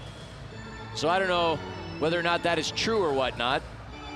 TST was a space where there's a lot of MASL talent as we hear a whistle down on the turf. In fact, the last 3 TST tournaments, that's an acronym for the soccer tournament, have been won by rosters dominated by Major Arena Soccer League players. Bumpy Pitch, the team who won last season's TST, was the team that consisted of nothing but San Diego Sockers and Empire Strykers players. The year prior to that was La Bombonera, basically the Chihuahua Savage. The year before that, Newtown Pride, which was coached by the Empire Strikers, Onu Obasi, who's also the current reigning defending coach of the year. 5:52 remaining here in this third quarter. There's an attempt by Somo that gets deflected. Mistimed by Perez. Not going to win that race. No, not against Ali Somo. We've been told by the coaching staff that Abdul Mansoureh, one of the fastest players, but he gets challenged consistently by the Somos. Tetsane, bottom left corner for the second time today. Lesia out of Lesotho. Tetsane finds the back of the net from turf to twine. It is now 7-2. Again, just the hunt, winning it. Little bump there, but just getting in behind. Look at, just didn't close to the ball, allowed a window to shoot it, and he hit the window, and in the goal it went. So, I mean, just quickly, calm. But you just kind of saw how he manipulated the ball to have that line inside, you know, to score a goal. So a little change so far with the Comets and the pressure. Strykers have lost consecutive dumps into the corners. First successful one this half, so. And 2 unanswered goals by the Kansas City Comets, both scored by Lesia Tetsane. He's now up to 8 on the season, tied with his teammate, Christian Andreos. Can the Strykers find an answer to sway the momentum in their favor? Because thus far, it's really been favoring the momentum that is the Comets. The officials are letting them play. You know, as a player, you love it. So it's going to get earned out there tonight. And nothing more annoying than a game that gets constantly called whistle after whistle after whistle. And shout out to our officiating staff, like you said, for letting teams play. Little old school going on.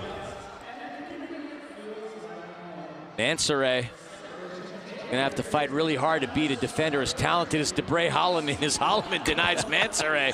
Go gadget leg. Holloman had himself a great career playing collegiately at San Diego State. Another shout out to my buddy Lev Kirshner. Coached him there along with Craig. He's also All-State at Wichita Northwest. As we said at the top of the broadcast, former member of the Ontario Fury. Good. Join the Hope Through Housing Foundation in empowering children and families in the Inland Empire and beyond through after-school programs and financial coaching. To learn more and see how Hope is making a difference, visit hopethroughhousing.org. 4:20 was remaining in this game. No lulls thus far as that ball comes in to Palmer. Batted back out, but intercepted by Nathan Dirtle. Here in his second season with Kansas City out of Columbia College, where two-time conference champs in the NAIA. There's an opportunity, and that one just gets overcooked by the Dominator himself, Dominic Francis. Very uncharacteristic miss. That was a great feed by Marquez. Saw the window open and hit it. Again, another dump, and they've lost it. So Strykers need to get refocused and make sure they're connecting on these exits. I'll give a shout out, by the way, to Dominic Francis in a second here. Oh. There's an opportunity, and in his fourth straight game, Walter Diaz finds the back of the net. The Strykers with the answer. It is now 8-2. That's definitely a momentum changer there. They were going at it. You know, Comets were coming, you know, and it was just a bad giveaway. Just a, you know, middle third giveaway. Berto going quickly. You know, the Strykers are just doing very, very well at recognizing numerical advantages when they go quickly. And you just see they've always got extra players on the attack. So, you know, but Berto's entry pass. Berto actually leads the Empire Strykers in assists. We always credit his ability to make incredible defensive stops. But Berto, these last few years, has been contributing significantly on the offensive front with his team.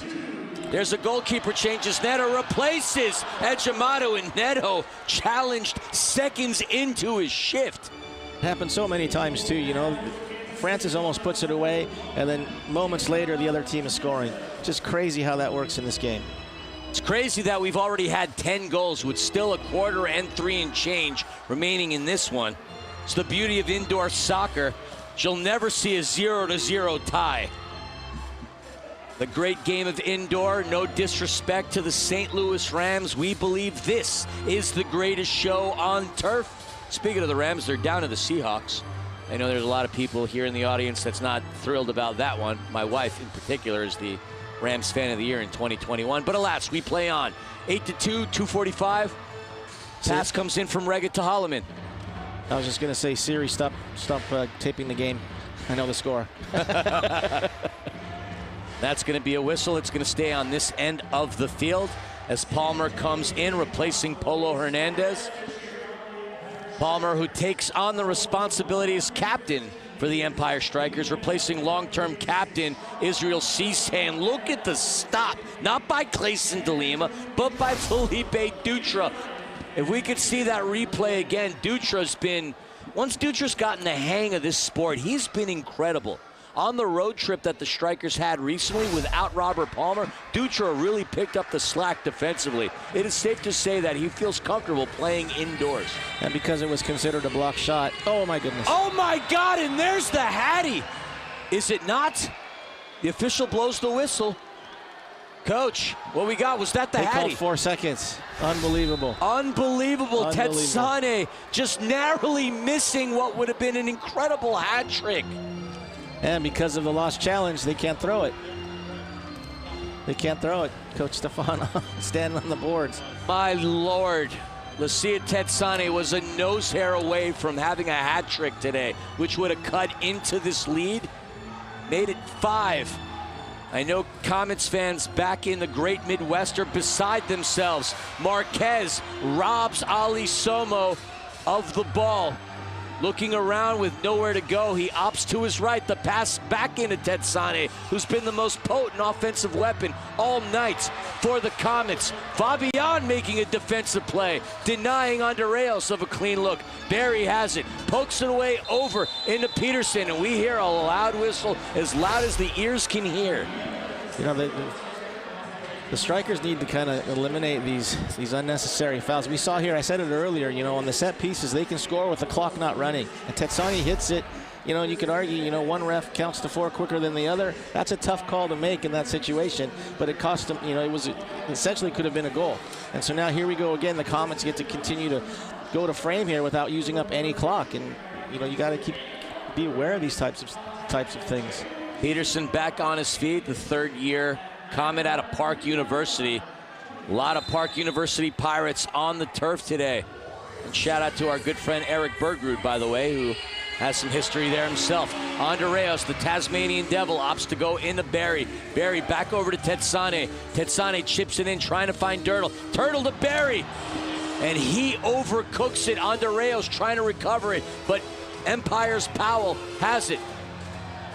Tries to catch Delatorre on the run.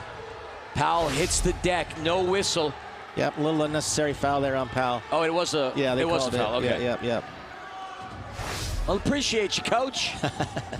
For those who don't know, Artie Kyrell is a longtime coach and former coach of the Ontario Fury, where he was on the staff of former MASL Coach of the Year Jimmy Nordberg. Artie, it's fair to say that in your career and with Jimmy, you've seen some stuff. I've seen a thing or two in my time. I've been around, you know. Of course, this is a family-friendly show. Otherwise, I would ask you for some stories. I'm not trying to put you on the spot, and also not trying to get us canceled at the same time. No. I'm very well versed as a former coach to take the 5th. as you've been advised by your attorney. I tried to stay off social media until I started coaching international kids, and I had to go social media. You asked me for the social media the other day when we had that Star Wars Instagram hit. I know you love that one. Probably one of the best social media hits we've had. There's an opportunity. Saved by DeLima, robbing Lennis of a goal. 43 seconds remaining here in the quarter. Can Kansas City find one more answer? Can they sway momentum on their side? Comets desperately trying to find goal number 3. Lennis puts on the brakes, goes to his left into Holloman. Holloman back over to Regan. Regan fires it in. And look at the play made by his best friend, Justin Stinson, getting the stab at it and the spin. The stinger with the goals and the stinging dribbling precision. Headed into the corner. Zombie Nation playing very loudly on the loudspeakers. I love to shout that out because I love this song. 5 seconds, DeLima throws it into the midfield. Perez, he fires it. And Perez, as he did almost in the previous quarter, with seconds remaining on the game clock, at the very least fired one last shot off before the game clock expired. It's been an entertaining third quarter. It's been an entertaining day here on Sunday Fun Day. We're going to head into the break here with the Empire Strikers leading by a score of 8-2, non-stop action. But once again, don't you dare go anywhere. 15 more minutes, anything can happen in the beautiful game of indoor. We'll be back in a moment, folks. You're watching the Major Arena Soccer League on MASL TV. National Core, proud to partner with your Empire Strikers. On the field, in the community, we defend the Empire. Sign up for our free soccer clinics and meet your favorite striker. Community, passion. This is your Empire. Corky's Homestyle Kitchen and Bakery, where good food and good feelings come standard. Our team serves up an array of made-from-scratch, homestyle favorites for breakfast, lunch, and dinner, along with fresh-baked goodies straight from the oven. Inspired by Grandma Corky herself, every dish is made with the freshest ingredients and a heaping helping of love. Her spirit lives on in every bite, filling more than just your belly. It fills your heart, too. So come join our family here at Corky's, where friendly faces, honest cooking, and quality food are just the way we do things. Society has an obligation to help others when others are struggling. Families can become distressed because they lose their father. Now a mother's forced to raise their 3 children. How does she get a job? How does she create the means to take care of her kids? For nearly 30 years, National Core and Hope Through Housing have changed the lives of hundreds of thousands of individuals, providing housing, offering hope, transforming communities. National Core and Hope Through Housing, building the future of community. 1, 2, 3, let's go. I see you staring, but don't want no smoke. I hear you talking, but I'm here for the show. Don't get it twisted, baby, I snatch souls. If you murder, she roll. 1, 2, 3, let's go. I see you staring, but don't want no smoke. I hear you talking, but I'm here for the show. Don't get it twisted, baby, I snatch souls. If you murder, she roll. 1, 2, 3, let's go. I see you staring, but don't want no smoke. I hear you talking, but I'm here for the show.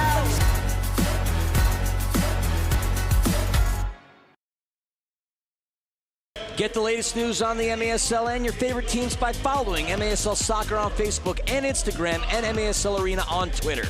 Catch MASL Monday every Monday night on MASL TV, on YouTube, and CBS Sports Golazo Network. Alex Bashkabansky and Phil Ivanko are joined each week by special guests from across the league to recap the weekend's games and discuss the league's hot topics. Disagree with a call tonight? You might just see it on the MASL's most controversial show. Under Review with Phil Ivanko and MASL head referee Ryan Sigich. Catch it every Friday on YouTube. Tonight, we would like to give a special thank you to GoCal, your official destination guide to the inlands. Discover the best of Ontario, Rancho Cucamonga, and the surrounding region. From top-tier dining and entertainment to family and fun and outdoor adventure, GoCal showcases the best our region has to offer. Whether you're new to the area or local looking for something fresh, GoCal has you covered. Discover it, gocal.org. All right, let's kick it down to our sideline correspondent, Amanda the Panda Filament, with some insights. Take it away, Panda. Hey guys, we talked at the top of the broadcast about the defensive issues the Comets have that seem to be aiding to the offensive efforts of the Strykers, but credit's not being given enough to the Strykers defense. They're holding their top 3 assassins to just 3 shots on goal so far in this game. Interesting to see what can happen in this fourth quarter. Back to you guys. Only 3 shots, but the terrifying triumphant of Reggett, Marquez, and the Dominator himself, Dominic Francis. Trying to play quickly off of the restart. Palmer is there. Intercepted by the Comets. Comets trying to cause chaos. Reggett fires it in, and that deflects. Picked right back up. Andreos can't go past Dutra, and Mansoure bats it right into the Comets bench. You got Brandon in goal now. And yes, Brandon Gomez starting the fourth quarter for the Empire Strykers. Clayson DeLima stood tall in his 3 quarters, in his 3-quarter shift. Brandon Gomez, no slouch when it comes to making incredible saves. It's part of that bumpy pitch TST team that won $1 million over the summer. And Gomez, an incredible keeper. The battle between Mansoure and Nacho, bats it off the wall. It comes into Dutra. Dutra cleans it up, but intercepted by Tetsane. Tetsane, 2 goals thus far today, goes over to his captain, Flores. Flores sees the Tasmanian devil himself, Christian Andreos, open around the midfield. Andreos relatively quiet into today's game. Not quiet when it comes to social media, significant social media presence. And a lot of followers doing COVID as he was doing his training videos. UMKC graduate and a very entertaining human being within his own rights. All you got to do is Google Christian Andreas, just see the awesome hair that he's had, in particular the West Ham colors at TST. Pass into Marquez. Marquez, lethal target forward, but poked away by Dutra. And this combination of Palmer and Dutra defensively looks like it's going to cripple opposing teams' forwards, because Palmer, an incredible defender, but when Palmer can't make the play, Dutra is there, standing at 6'4", eye to eye with Marquez. That's some formidable size. Very, very complimentary in what they're doing. You know, they're both outstanding anchor defenders.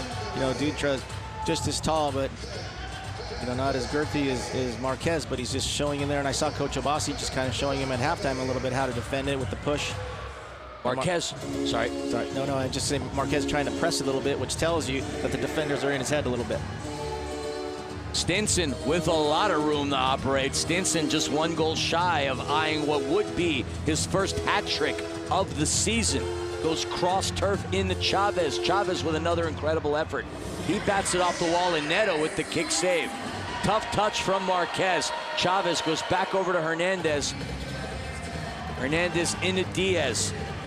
Diaz, a 4-game goal streak, a 5-game point streak, and wicked Walter once again finds the back of the net. The Strykers, for their 2nd consecutive game, put 9 on the opposition. Walter, dynamite Diaz. It is now 9-2. Feed the beast. You know, in training all the time, in shooting activities, finishing activities, you know, when a guy's just hitting them from all over, you feed the beast, feed the beast. And this game is about, the game's about streaks. You know, Strykers look to be going on a 3-game winning streak. Walter's got a game scoring streak. But this, look at his confidence. He's on the ball, he's looking. His teammates believe in him. They've isolated him. He's got nothing, you know, nobody's pressing over. You got, you know, Holloman kind of sitting at the top of the arc there. It's just, you know, stop me if you can. I mean, he absolutely blew by Chase Peterson and Diaz. I was just trying to finish my thought. 4-game goal streak, 5-game point streak. I mean, what a season he's having. His first full year. Look, he played 3 games last season for the Strykers. In those 3 games, he gave us a glimpse of what he was capable of, scoring 3 goals. Thus far, obviously having a breakout year.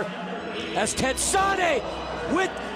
Well, I thought that was a hat trick right there. And it looks like the official is going to blow the whistle, confirming that it is. Well, I think they're going to look at it. Yeah, I agree with you, Phil. I thought that was I thought that was Tetsane's hat trick. Yeah.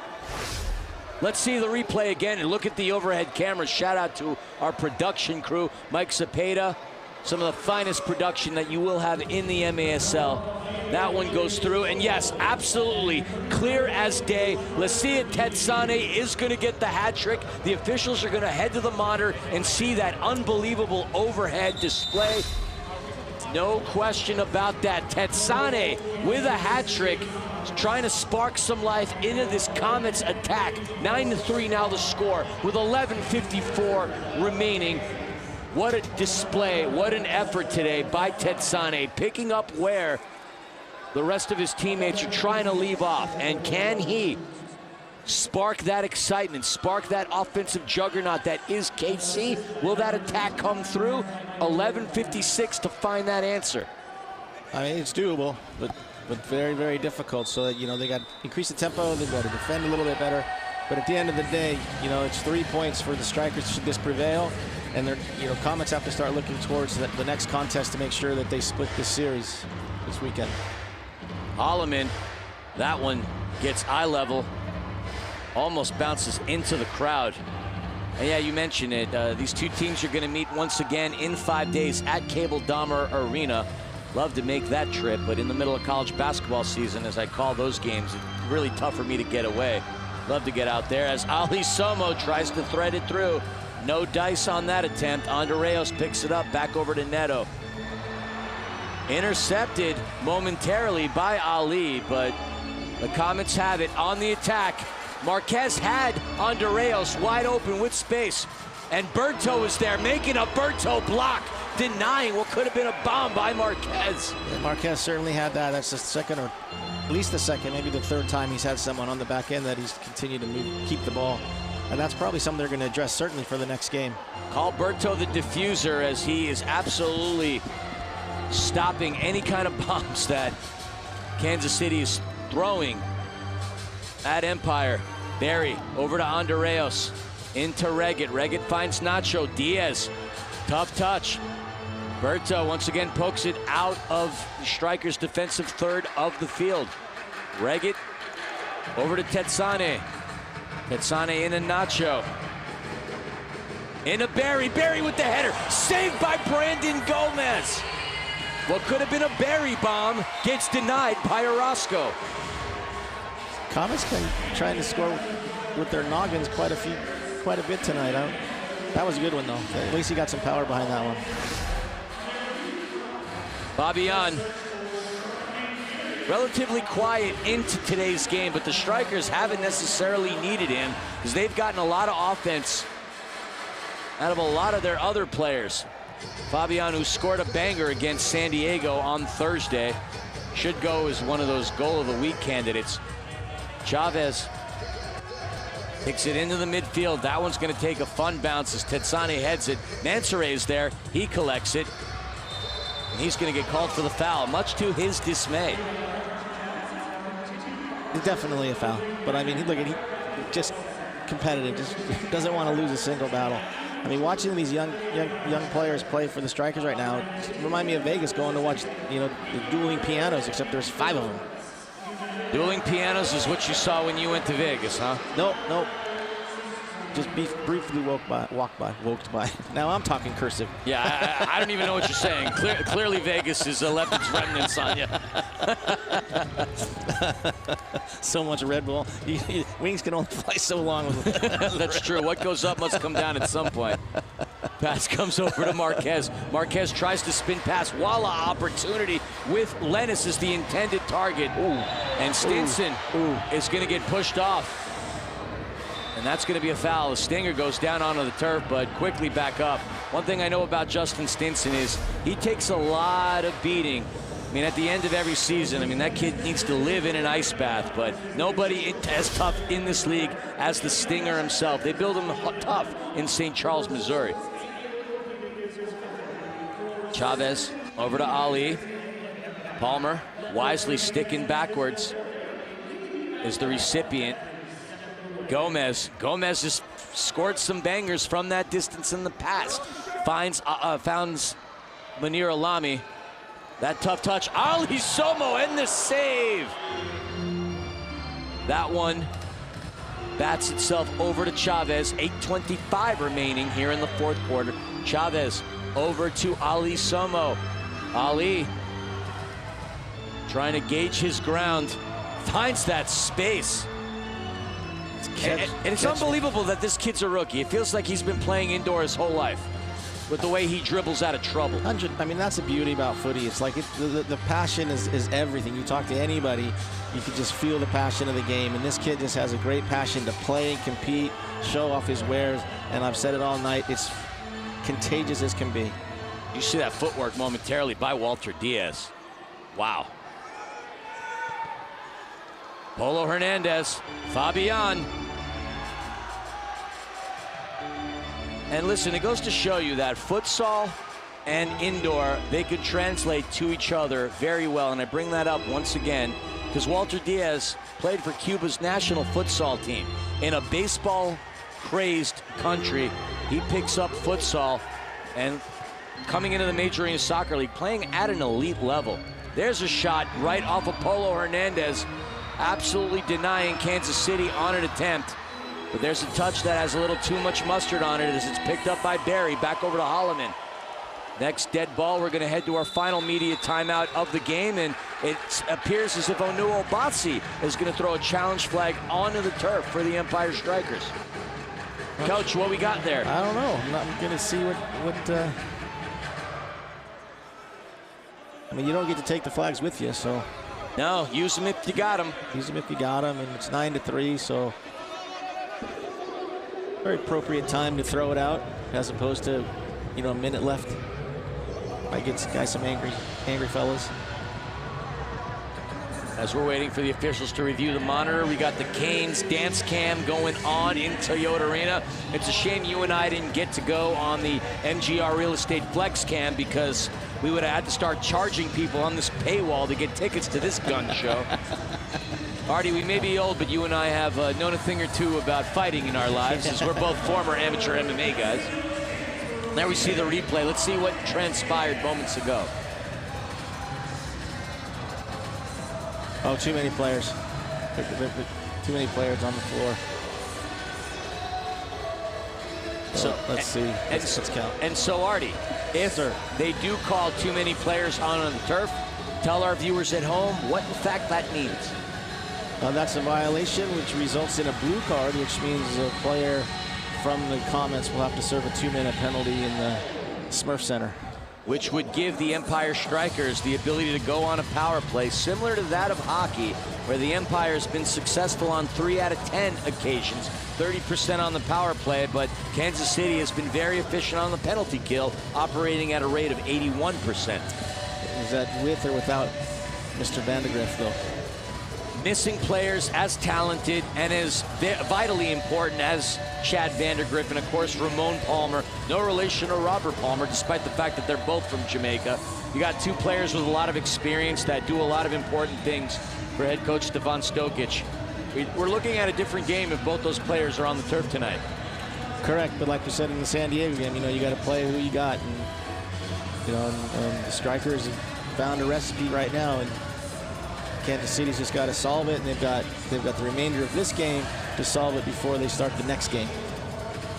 It wasn't that long ago that the Strikers were able to go on a 4-game win streak. You'd have to go back to February of last year. But here's another interesting fact for you, and I shout out the professor. He knows who I'm talking about. The last time that the Strikers beat Kansas City was back on February 27, 2022, here at Toyota Arena, where they won 8-5. Not sure if we mentioned this on the top of the broadcast, but the Empire Strikers, once known as the Ontario Fury, have never beaten the Comets as no named as too the many Strikers. men. There was no involvement in the play. Kansas City ball, free kick. Okay, so the challenge flag thrown by the Empire Strikers was denied. So, Artie, you got to read. Let's pay some bills. San Antonio Regional Hospital is a proud sponsor of the Empire Strikers, keeping our community strong, healthy, and active for over 115 years. San Antonio Regional Hospital, here for life. Strikers fans, don't miss out on this season's Collector Strikers Passport. You can purchase your passport online and start collecting stamps and autographs. Don't wait. Get your collection Strikers Passport today. I know I just mentioned the professor, but I do want to give his name out there. Brian Holland has been incredibly important in providing us with some game time statistics today. I don't think there's very many Comets fans that know more than the professor does. Helps out Nick Vassos and Eric Bergroot as well. Nacho Flores, that opportunity trying to find Marcel Berry, gets denied. Brandon Gomez is there. There's that tackle from Chavez again. You notice he didn't slide into the player. He kind of slid parallel to the ball. And there's another goal by the Empire Strykers. 10 goals into today's game. Are you kidding me? Just reward for great defending.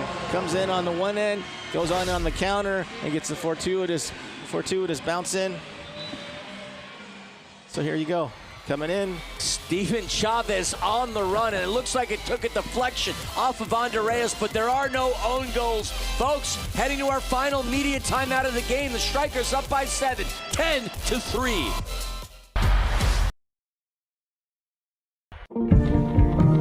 Loma Linda University invites you to join our open house on Sunday, January 25.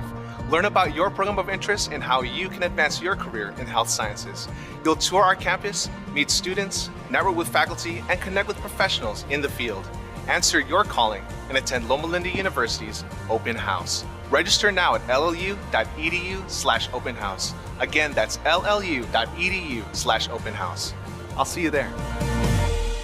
Today in America, 11 million children are living in poverty, in desperate need of food, academic support, and stable housing. Children who face staggering challenges and who are more likely to experience health problems and fall behind in school. But there is hope. At Hope Through Housing, we are changing lives. We provide children with the support they need to dream, learn, and break the cycle of poverty. Your gift today can make a world of difference in the life of a child.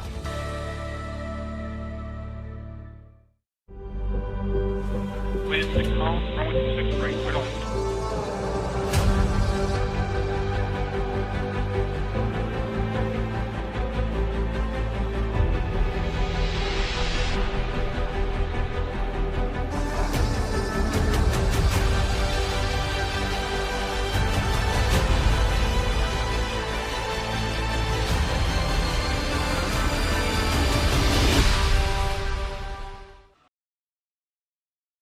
Two remaining here in the fourth quarter, and if you're just tuning in, the Strykers' last goal was scored by number 31, Steven Chavez. He's got 2 on the day, 5 on the season, and the offense very well distributed by Empire. It's safe to say, Artie, that they have found their scoring boots. During their lull, they were only averaging 3 goals a game, but they have really erupted. And this team that got put together over the summer by Ono Obasi, with so many new additions coming in from Texas and from his time at TST, have really found their way. And look at Brandon Gomez denying Nacho Flores, the extra attacker on the turf for Kansas City. For those who don't know what that means, think of it as hockey when you pull the keeper, add an extra attacker on there, but that's going to leave an open net. Isak Somo has it. De La Torre back over to Isak. And so the extra attacker, while in the box, has the ability to play goalkeeper. So if he gets his mittens on it, that counts, not a handball. Well, you know, Philly, going off what you were just saying, you know, I said it in the very beginning that this team, and this team, this philosophy of the organization, and, you know, starts at the top with Mr. Burnham. He wants to run, right? He wants teams that are going to be running.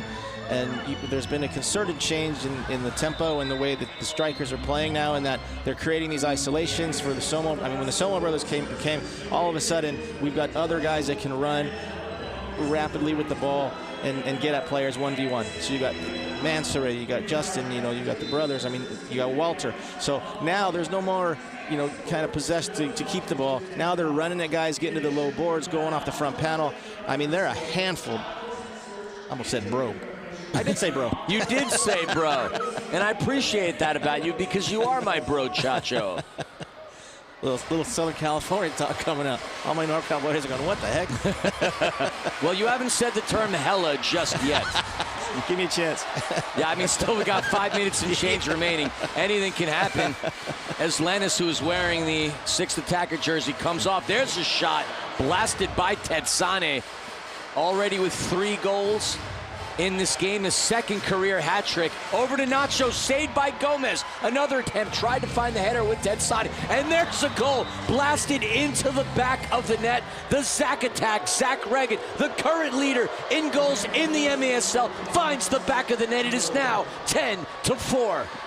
Well, you know, we said in the pregame, you know, don't let him spin and hit with the left, and he was able to rotate the hips and strike. This is why he's a pure finisher. Look at this, just the rollover. Pop. Just hits it on the way up, hits the top half of the ball, strikes it down so it doesn't fly. You know, now he can talk to his best friend Justin after the game, so at least he's got a goal, because you know there's going to be some ribbon there. I mean, that was a gorgeous goal. 100%. My jaw dropped, hit my kneecap on its way back up. Incredible. For Regan, that's his 17th goal of the season. 10-4 now, and it just got eerily quiet in this building. We've got a very loud crowd here at Toyota Arena. But after that Regan goal, I think everybody in this building is giving Big Zach his credit worth due, because that was one sensational golazo. That's just pure technique. I mean, goal scorers, the thing about goal scorers, technique is everything.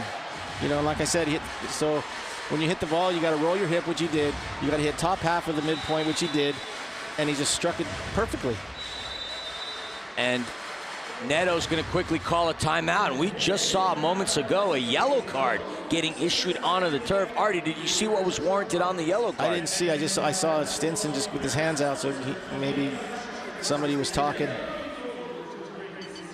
So is it dissent? Steven Chavez heads into the box, so that's not going to be a man advantage for Kansas City, but with Chavez, he's going to be in the box for 5 minutes, which obviously is the duration of this game, and that's a big omission considering the fact that he's been having another incredible effort this season. Not this season, this game, yes, and this season. No, just competitiveness. I mean, the game's out of hand. I mean, it's 10-4. Artie, it's not over till it's over.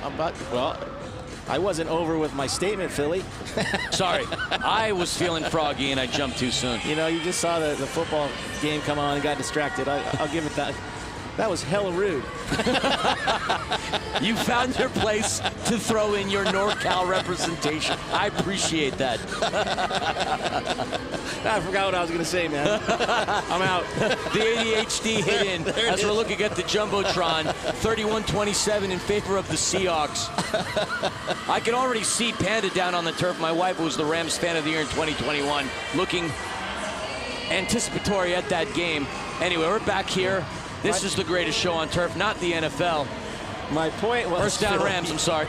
My point was, at 10-4, clearly it's not over. But, I mean, it's going to take a Herculean effort to come through. But even at 10-4, Chavez is still fighting spiritedly to warrant the card. I mean, they're, again, competitive, just competitive. You want to be a pro, do you have that level of competition in your mind? 2-on-1 here, Marquez with Regan. Regan finds the back of the net. That's how you run a 2-on-1 counter. What a statement relatively quickly by the Kansas City Comets, and the wherewithal for Marquez to pick up his 11th assist of the season, contributing to Zach Regan's 18th goal of the season. 5-10, 4-12. Uh-oh. Here we go. You know, I mean, that's a statement from the Comets to themselves, right? To say, listen, if we execute the way we're supposed to execute, we didn't maybe execute as well tonight, but they ran it here, numbers up. Marquez got off the ball much quicker than he had been in the rest of the previous points of the game, and they made it look quite easy, actually. And they can. They're that good of a team. A team that's very capable of scoring 5 here within the next 4 minutes. And Neto once again going to call a timeout. Let's see what Stefan Stokic draws up, because when they went to that last timeout, ever so quickly, they managed to go on a nice counter and get Zach Regan and Rian Marquez involved offensively, and that's how they have 5 right now. You know, I mean, just making the game competitive at this point is going to be a big win for Kansas City. But like I said previously, they've got to show the rhythm and tempo that's going to be successful. So when they go home and look at the film, or maybe tonight in their rooms when Coach calls in. I mean, considering how much snow is being blasted in the Midwest, I don't know. Comets might be here for a day or two. I don't know. Exactly. You know, and you might find this hard to believe. Sometimes performances like this, coaches call meetings late the night after the game just to send a message on the road. We got to go to work right now. But, you know, they've just got to show that they can play. You know, they've got to say, hey, listen, this is what we... And they're committed. It's not as though they're doubting themselves. I mean, these types of things happen.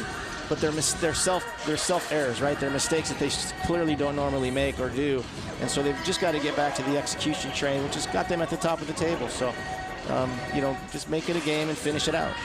Yeah, one other omission that we actually didn't talk about was Guerrero Pino did not make the trip because he was serving that red card suspension. That's another big omission defensively for Kansas City. So you've got Vandergrift, you've got Ramon Palmer, you've got Guerrero Pino out of the lineup, and look, those are three players that are impact players, huge impact players. Sure. But as you said, it's next person up, and Kansas City is a team that is very deep. But I mean, even having said that, Philly, the Kansas City tonight could have had 13, 14 goals, right? They had number of times numbers up. They had in behind on the goalkeeper. Francis, and look at the save. De Lima back in between the sticks for Empire. De La Torre over to Somo. Strykers still have it. Empty net, Mansoure. There's that space. De La Torre tries to spin into the defense. Mansoure tries to bat it off the wall to himself. Lennis is going to roll it into Reggett. 3:20 remaining.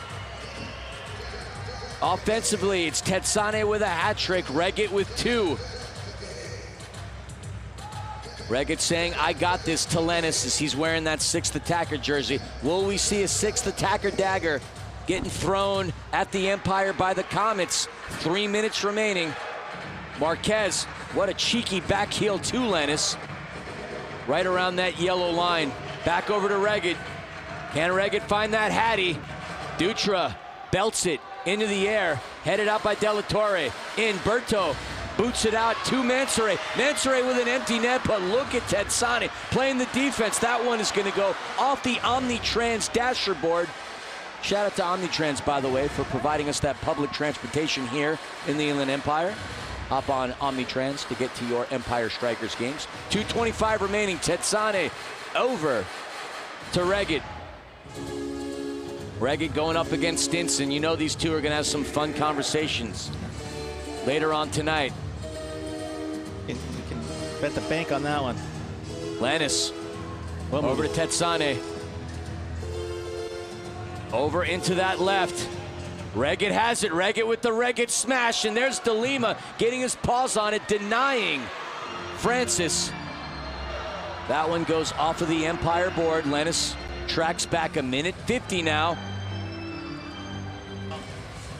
Over to Tetsane.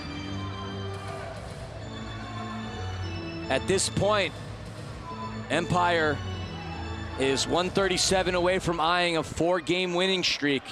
These two teams are not going to have that much time to dwell on this, as they will meet once again in 5 days at Cable Dahmer Arena in front of one of the most ruckus crowds you will see in the Major Arena Soccer League. Stinson, Tetsane over to Reggett. Reggett blasts it just above the United Chiropractic Health Center board. Lennis to his left to Nacho.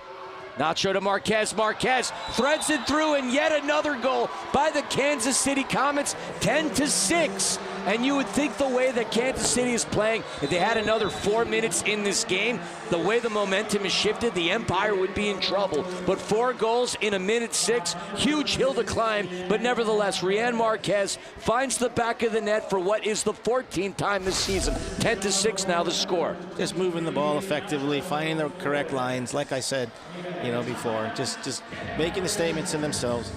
We can do the job. We can break them down. This game easily could have been 19-17. 19-17? I'm telling you. 19-17? And those numbers mean something. I'm not sure what, but they mean something somewhere. I got nothing on that. I mean, 19-17. I don't remember the last time we had an indoor game that score. Think of the saves that Clayson has made early on. Think how close when they hit both in a matter of 3 sequences early on. Strykers hit the right post, the left post, and the crossbar. So, I mean, if everybody's shots are going in and the goalkeepers aren't making these great saves, I mean, this is a game. This is why you love this sport, Philly. This is it right here. I mean, it easily could have been that. I mean, we could easily say that the second half thus far has been dominated by Kansas City. They do have 6 goals between the third and the fourth quarter. The Strykers have 4. An absolutely dominating affair here in quarter 4 12 shots by Kansas City to the Empire's 2. It's the Comets that lead the shots, period, at 28-27. The Strykers didn't have the first half that they had. We're looking at a different game, but credit both sides for putting on a brilliant performance, a very entertaining game. 16 goals between the two sides. We've had a lot of calls tonight. Indeed, sir, indeed. Polo Hernandez, that is, and Elenis. Now we are officially under a minute remaining. Critical here, I think Strykers do not want to give up a goal here, right? You can make all, you can say, oh, we're up by a lot, well, that type of business. But right now, you can just tell by their body motion, they're dialed in not to leak another one. No, because what that'll do is that'll bleed into the next game at Cable Dom Arena in 5 days. Our good buddies Nick Vassos and Eric Bergrud, along with Lux, will be on that call, but that momentum can easily change as the shot saved by DeLima. Clayson DeLima, what a game he's had, and Stinson's going to get cleaned out by Lennis. And Reget's, and we've got some altercations down on the turf. Some extracurricular activity. Cooler heads need to prevail. Tony Della Torre yelling at his former teammates, getting pushed back by Hernandez. Easy, boys. Obviously, this is a competitive game, but we don't want anybody being suspended for the next time around on either side. Yeah, both attempts at the foul were tactical fouls. Clearly, the goalkeeper's forward. It's an open goal. Kansas City's got pride. They don't want that other easy, simple goal to go at the end. They went in a little hard on Justin. Justin kind of milked it a little bit, as you can see, got up right there, and then he goes after Marquez. But Marquez tried to miss. They missed the call, Marquez. If Marquez, they make the first call on Marquez. Justin doesn't get hit, and this doesn't happen. Well, later on in this game, we see our first blue card. What we like to call a Smurf here in Ontario. Why? Not very many things that are small and blue, so hence the term Smurf. Well, you were saying carryover, and you were saying influence the next game. Strykers right there, we're saying, obviously, Marquez going in there. Clearly, we all know that it's going to happen, right? Even if it pulls a blue card, they're playing with pride. They're a championship caliber team. They don't want to give up that easy, simple goal with 22.8 seconds left in the game. Okay, so he goes in there. It was missed, so then Lennis has to get in a bit stronger. If the Strykers don't come back and respond, then they're allowing the Comets to kind of flex on them a little bit here at the end and saying, hey, we can whack you guys and nothing's going to happen. But we've said it all night. You put competitive brains, you put competitive minds, you put competitive spirit, and you hit my guy, I'm going to protect my guy. So it's unfortunate, but I think everybody was just kind of flexing a little bit. Now it's kind of settled.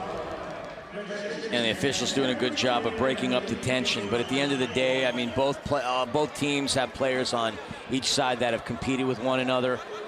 We hear the official. We'll stand by for a second. 26, Kansas City, 2 minutes tripping. 47, Empire, 2 minutes unsportsmanlike conduct. Teams will play 4v4. So you said if Marquez's blue card wasn't missed, he's going to head into the bin of sin. It's going to be 4v4. So no man advantage for either side, but despite that, 22.8 seconds left.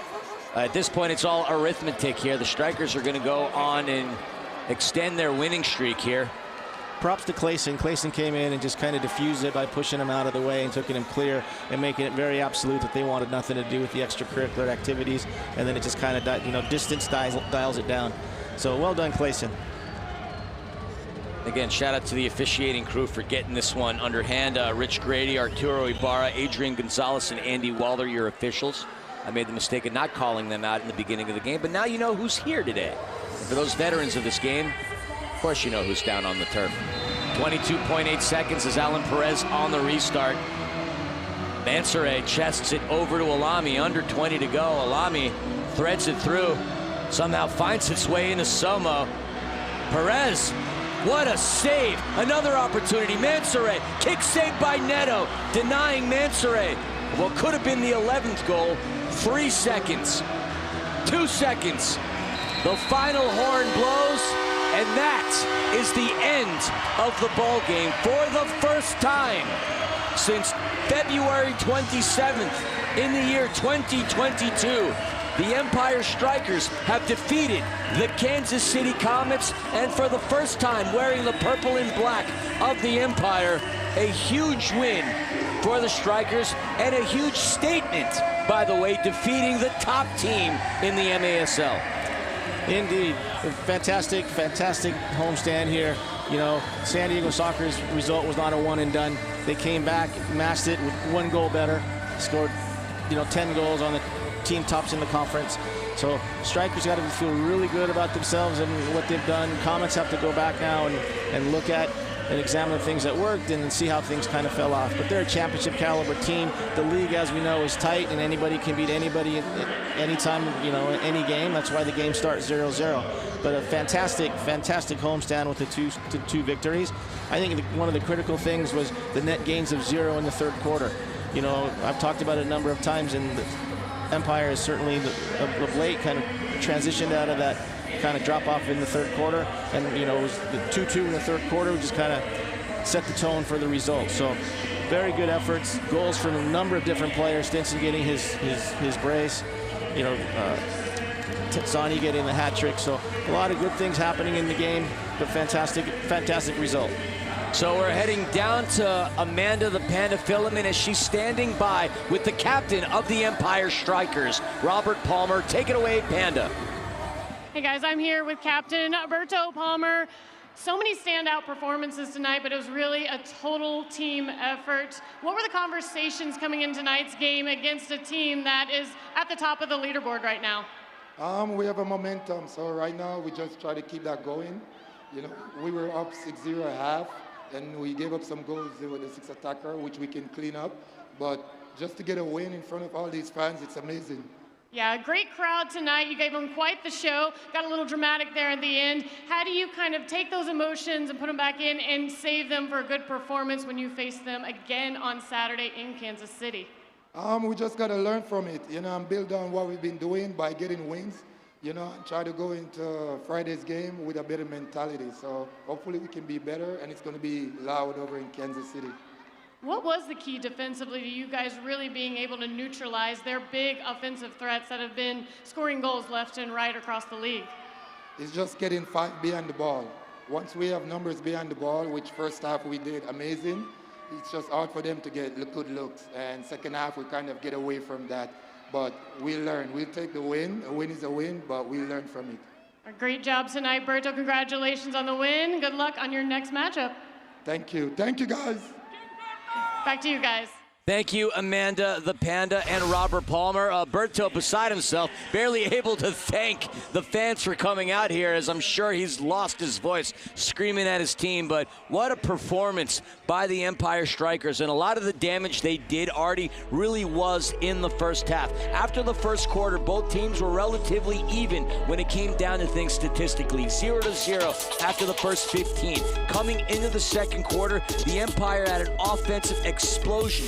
Started off a minute in by Anthony Powell, Justin Stinson, Steven Chavez, Stinson again, Mansoray, Alan Perez, absolutely shell-shocking the Comets, and that really set the tone for the rest of this game. Indeed, the early part of the game, you play games like this, you look back and you say, all right, man, we missed chances. And if you look in the first, 90 seconds, they had how many chances? They had the Reggett was in, and he's usually money. He missed. And then you had the one where Dom misses a goal he could have put away, and then moments later they counter. So it was kind of these little idioms of soccer that just kind of played itself out all night tonight for the teams. And just spectacular result for the Strykers. Again, I've said it over and over, but it's just the passion of these young players that are coming through, and it's stoking the fire for these kids to play, and they've been given the opportunity and the confidence to do so. And again, we talk about it. You have a situation where they're swinging the ball early in the season, and now they're swinging to isolate. You saw the entire team on the left channel, and then Ali on the other side to go 1v1, and then he just spins the guy and just runs by the guy. And then you got Mansoray spinning out of 2 guys, fighting for the ball, and the press. Just energy, and it's contagious. These guys are competitive, and they look at each other and they go, what you can do, I can do. You did this, I want to do better. And it's a competition within the game. You know, my boy's profile. You know, he was talking about, you know, when he was there with Mike Ramos and they, you know, what you did and I did, and just pulling off all these moves. That's the pro level. These guys, they just feed off of each other, man, and it's just so cool to see. And I mean, we're up here, but you can just feel the energy when these cats get the ball. They just want to go. They want to put on a show, and these kids and everybody here is just loving it because it's the stuff that they want to do with the ball, and it's just the ease by which they do it. It's amazing in the excitement, and you can just hear it in our fans. You can hear it, or the fans. You can hear just their joy to see the joy of these guys playing the game. And the Strykers certainly gave their fans something to cheer about. Multiple goals from Justin Stinson, Abdul Mansoure, Steven Chavez. But why don't we talk about the emerging talent in that of Walter Diaz, as you see on the instant replay. Walter Diaz has just had a huge impact for this Empire team as they've gone on their run. Again, let's reiterate, he's on a 4-game goal streak. He's on a 5-game point streak. He played 3 games last season where he had 3 goals. But what he's been doing these last few games, I think we have a sensational all-star brewing up here in the Empire. I've said it a million times, you know, in my career and many times in this broadcast, you know, if it's not in rhythm, it's not on. And the thing about Walter right now is he's in rhythm. You know, you saw my little hip swivel in the pregame about his little, you know, the Cuban flair. But at the end of the day, you know what he's going to do. He's going to dip, he's going to go, and he's going to bang it left-footed. And just when you think you've got that figured out, he's going to twist you and go right-footed. But he is just magical right now. And when you're in that mode, your teammates feed you, and they're feeding, and he's eating. Yeah. Speaking of feeding and eating, Clayson DeLima, he played the most minutes that he has thus far this season, showing us that vintage 2021 goalkeeper of the year ability. Clayson DeLima came up huge for the Strykers time and time again today. Where would he fit into this rotation of goalkeepers for Onoa Bassi? Of course, you got Brian Orozco, who's an incredible talent. Brandon Gomez as well. But Clayson DeLima, he's the veteran. He's the one who's had more time. Obviously, maybe more recognized with more recognition, but how does he fit in now after a performance like tonight? Well, I mean, you got 3 outstanding goalkeepers that have 3 different types of skill sets. You know, like tonight with Clayson, he doesn't have in his portfolio that speed-driven banger of a shot like an Orozco. You know, he's more of that, like I said earlier, you know, back home in Brazil, playing on the beach, keeping the ball, being technical, and having a good time with it. So it kind of changes the things, and it kind of lends itself into, again, the isolation of certain guys to go at guys.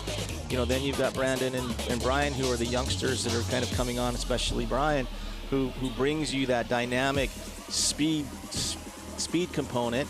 So, you know, it's up to Coach Obasi. No one's ever going to be happy, right? It's when you have talent like this, if you've got a player who's, you know, one of the 3 that's not playing is happy and content with it, you know, that's a problem, right? So, you know, the job for Coach Obasi now is you've got guys that are playing really well. So now how do you divide those times? And you got to look at who you're playing, how you're playing. I think Kansas City game kind of lend itself for someone like Clayson to play tonight versus, you know, Brian being in the roster. But at the end of the day, you know, Brian also would have, you know, could have made some saves. So that's the difficult part of coaching. You know, you can't get personal. You just got to look at who brings what to where. You've also got to balance the moments, because you've got to make sure that, you know, they're not necessarily going to be happy, but you also need to keep them involved in the component of the game and being competitive and staying competitive. So, you know, Pep Guardiola said it perfectly. So if I got a player who's on the bench who's not playing, that's a problem. And even with youth, it's like, you know, a coach is brilliant for 11 kids and 11 sets of parents, but the minute you sub, you become loved to hated. So, gotta love this game, brother. Absolutely. And you were painting a beautiful image for our friends that are covered in snow playing soccer in Brazil on the beach. That's a beautiful thing. Stay warm to all our friends outside of Southern California. At our week ahead, I'm looking at 71, 79 degrees, 76. I don't regret my move from the Northeast to the West Coast. But anyway, your final score today, the Empire defeats Kansas City by a score of 10-6. For the Comets, their next opponent will be the Empire Strykers on January the 30th. For the Empire, their next home game will be here at Toyota Arena against Utica City FC. On behalf of myself, Christian Filliman, better known as Philly, and my compadre Artie Kyrell, our statistician Jason Hernandez, Mike Zapata, and our incredible production crew, we want to say thank you so much for tuning into the Major Arena Soccer weekend and have a productive week.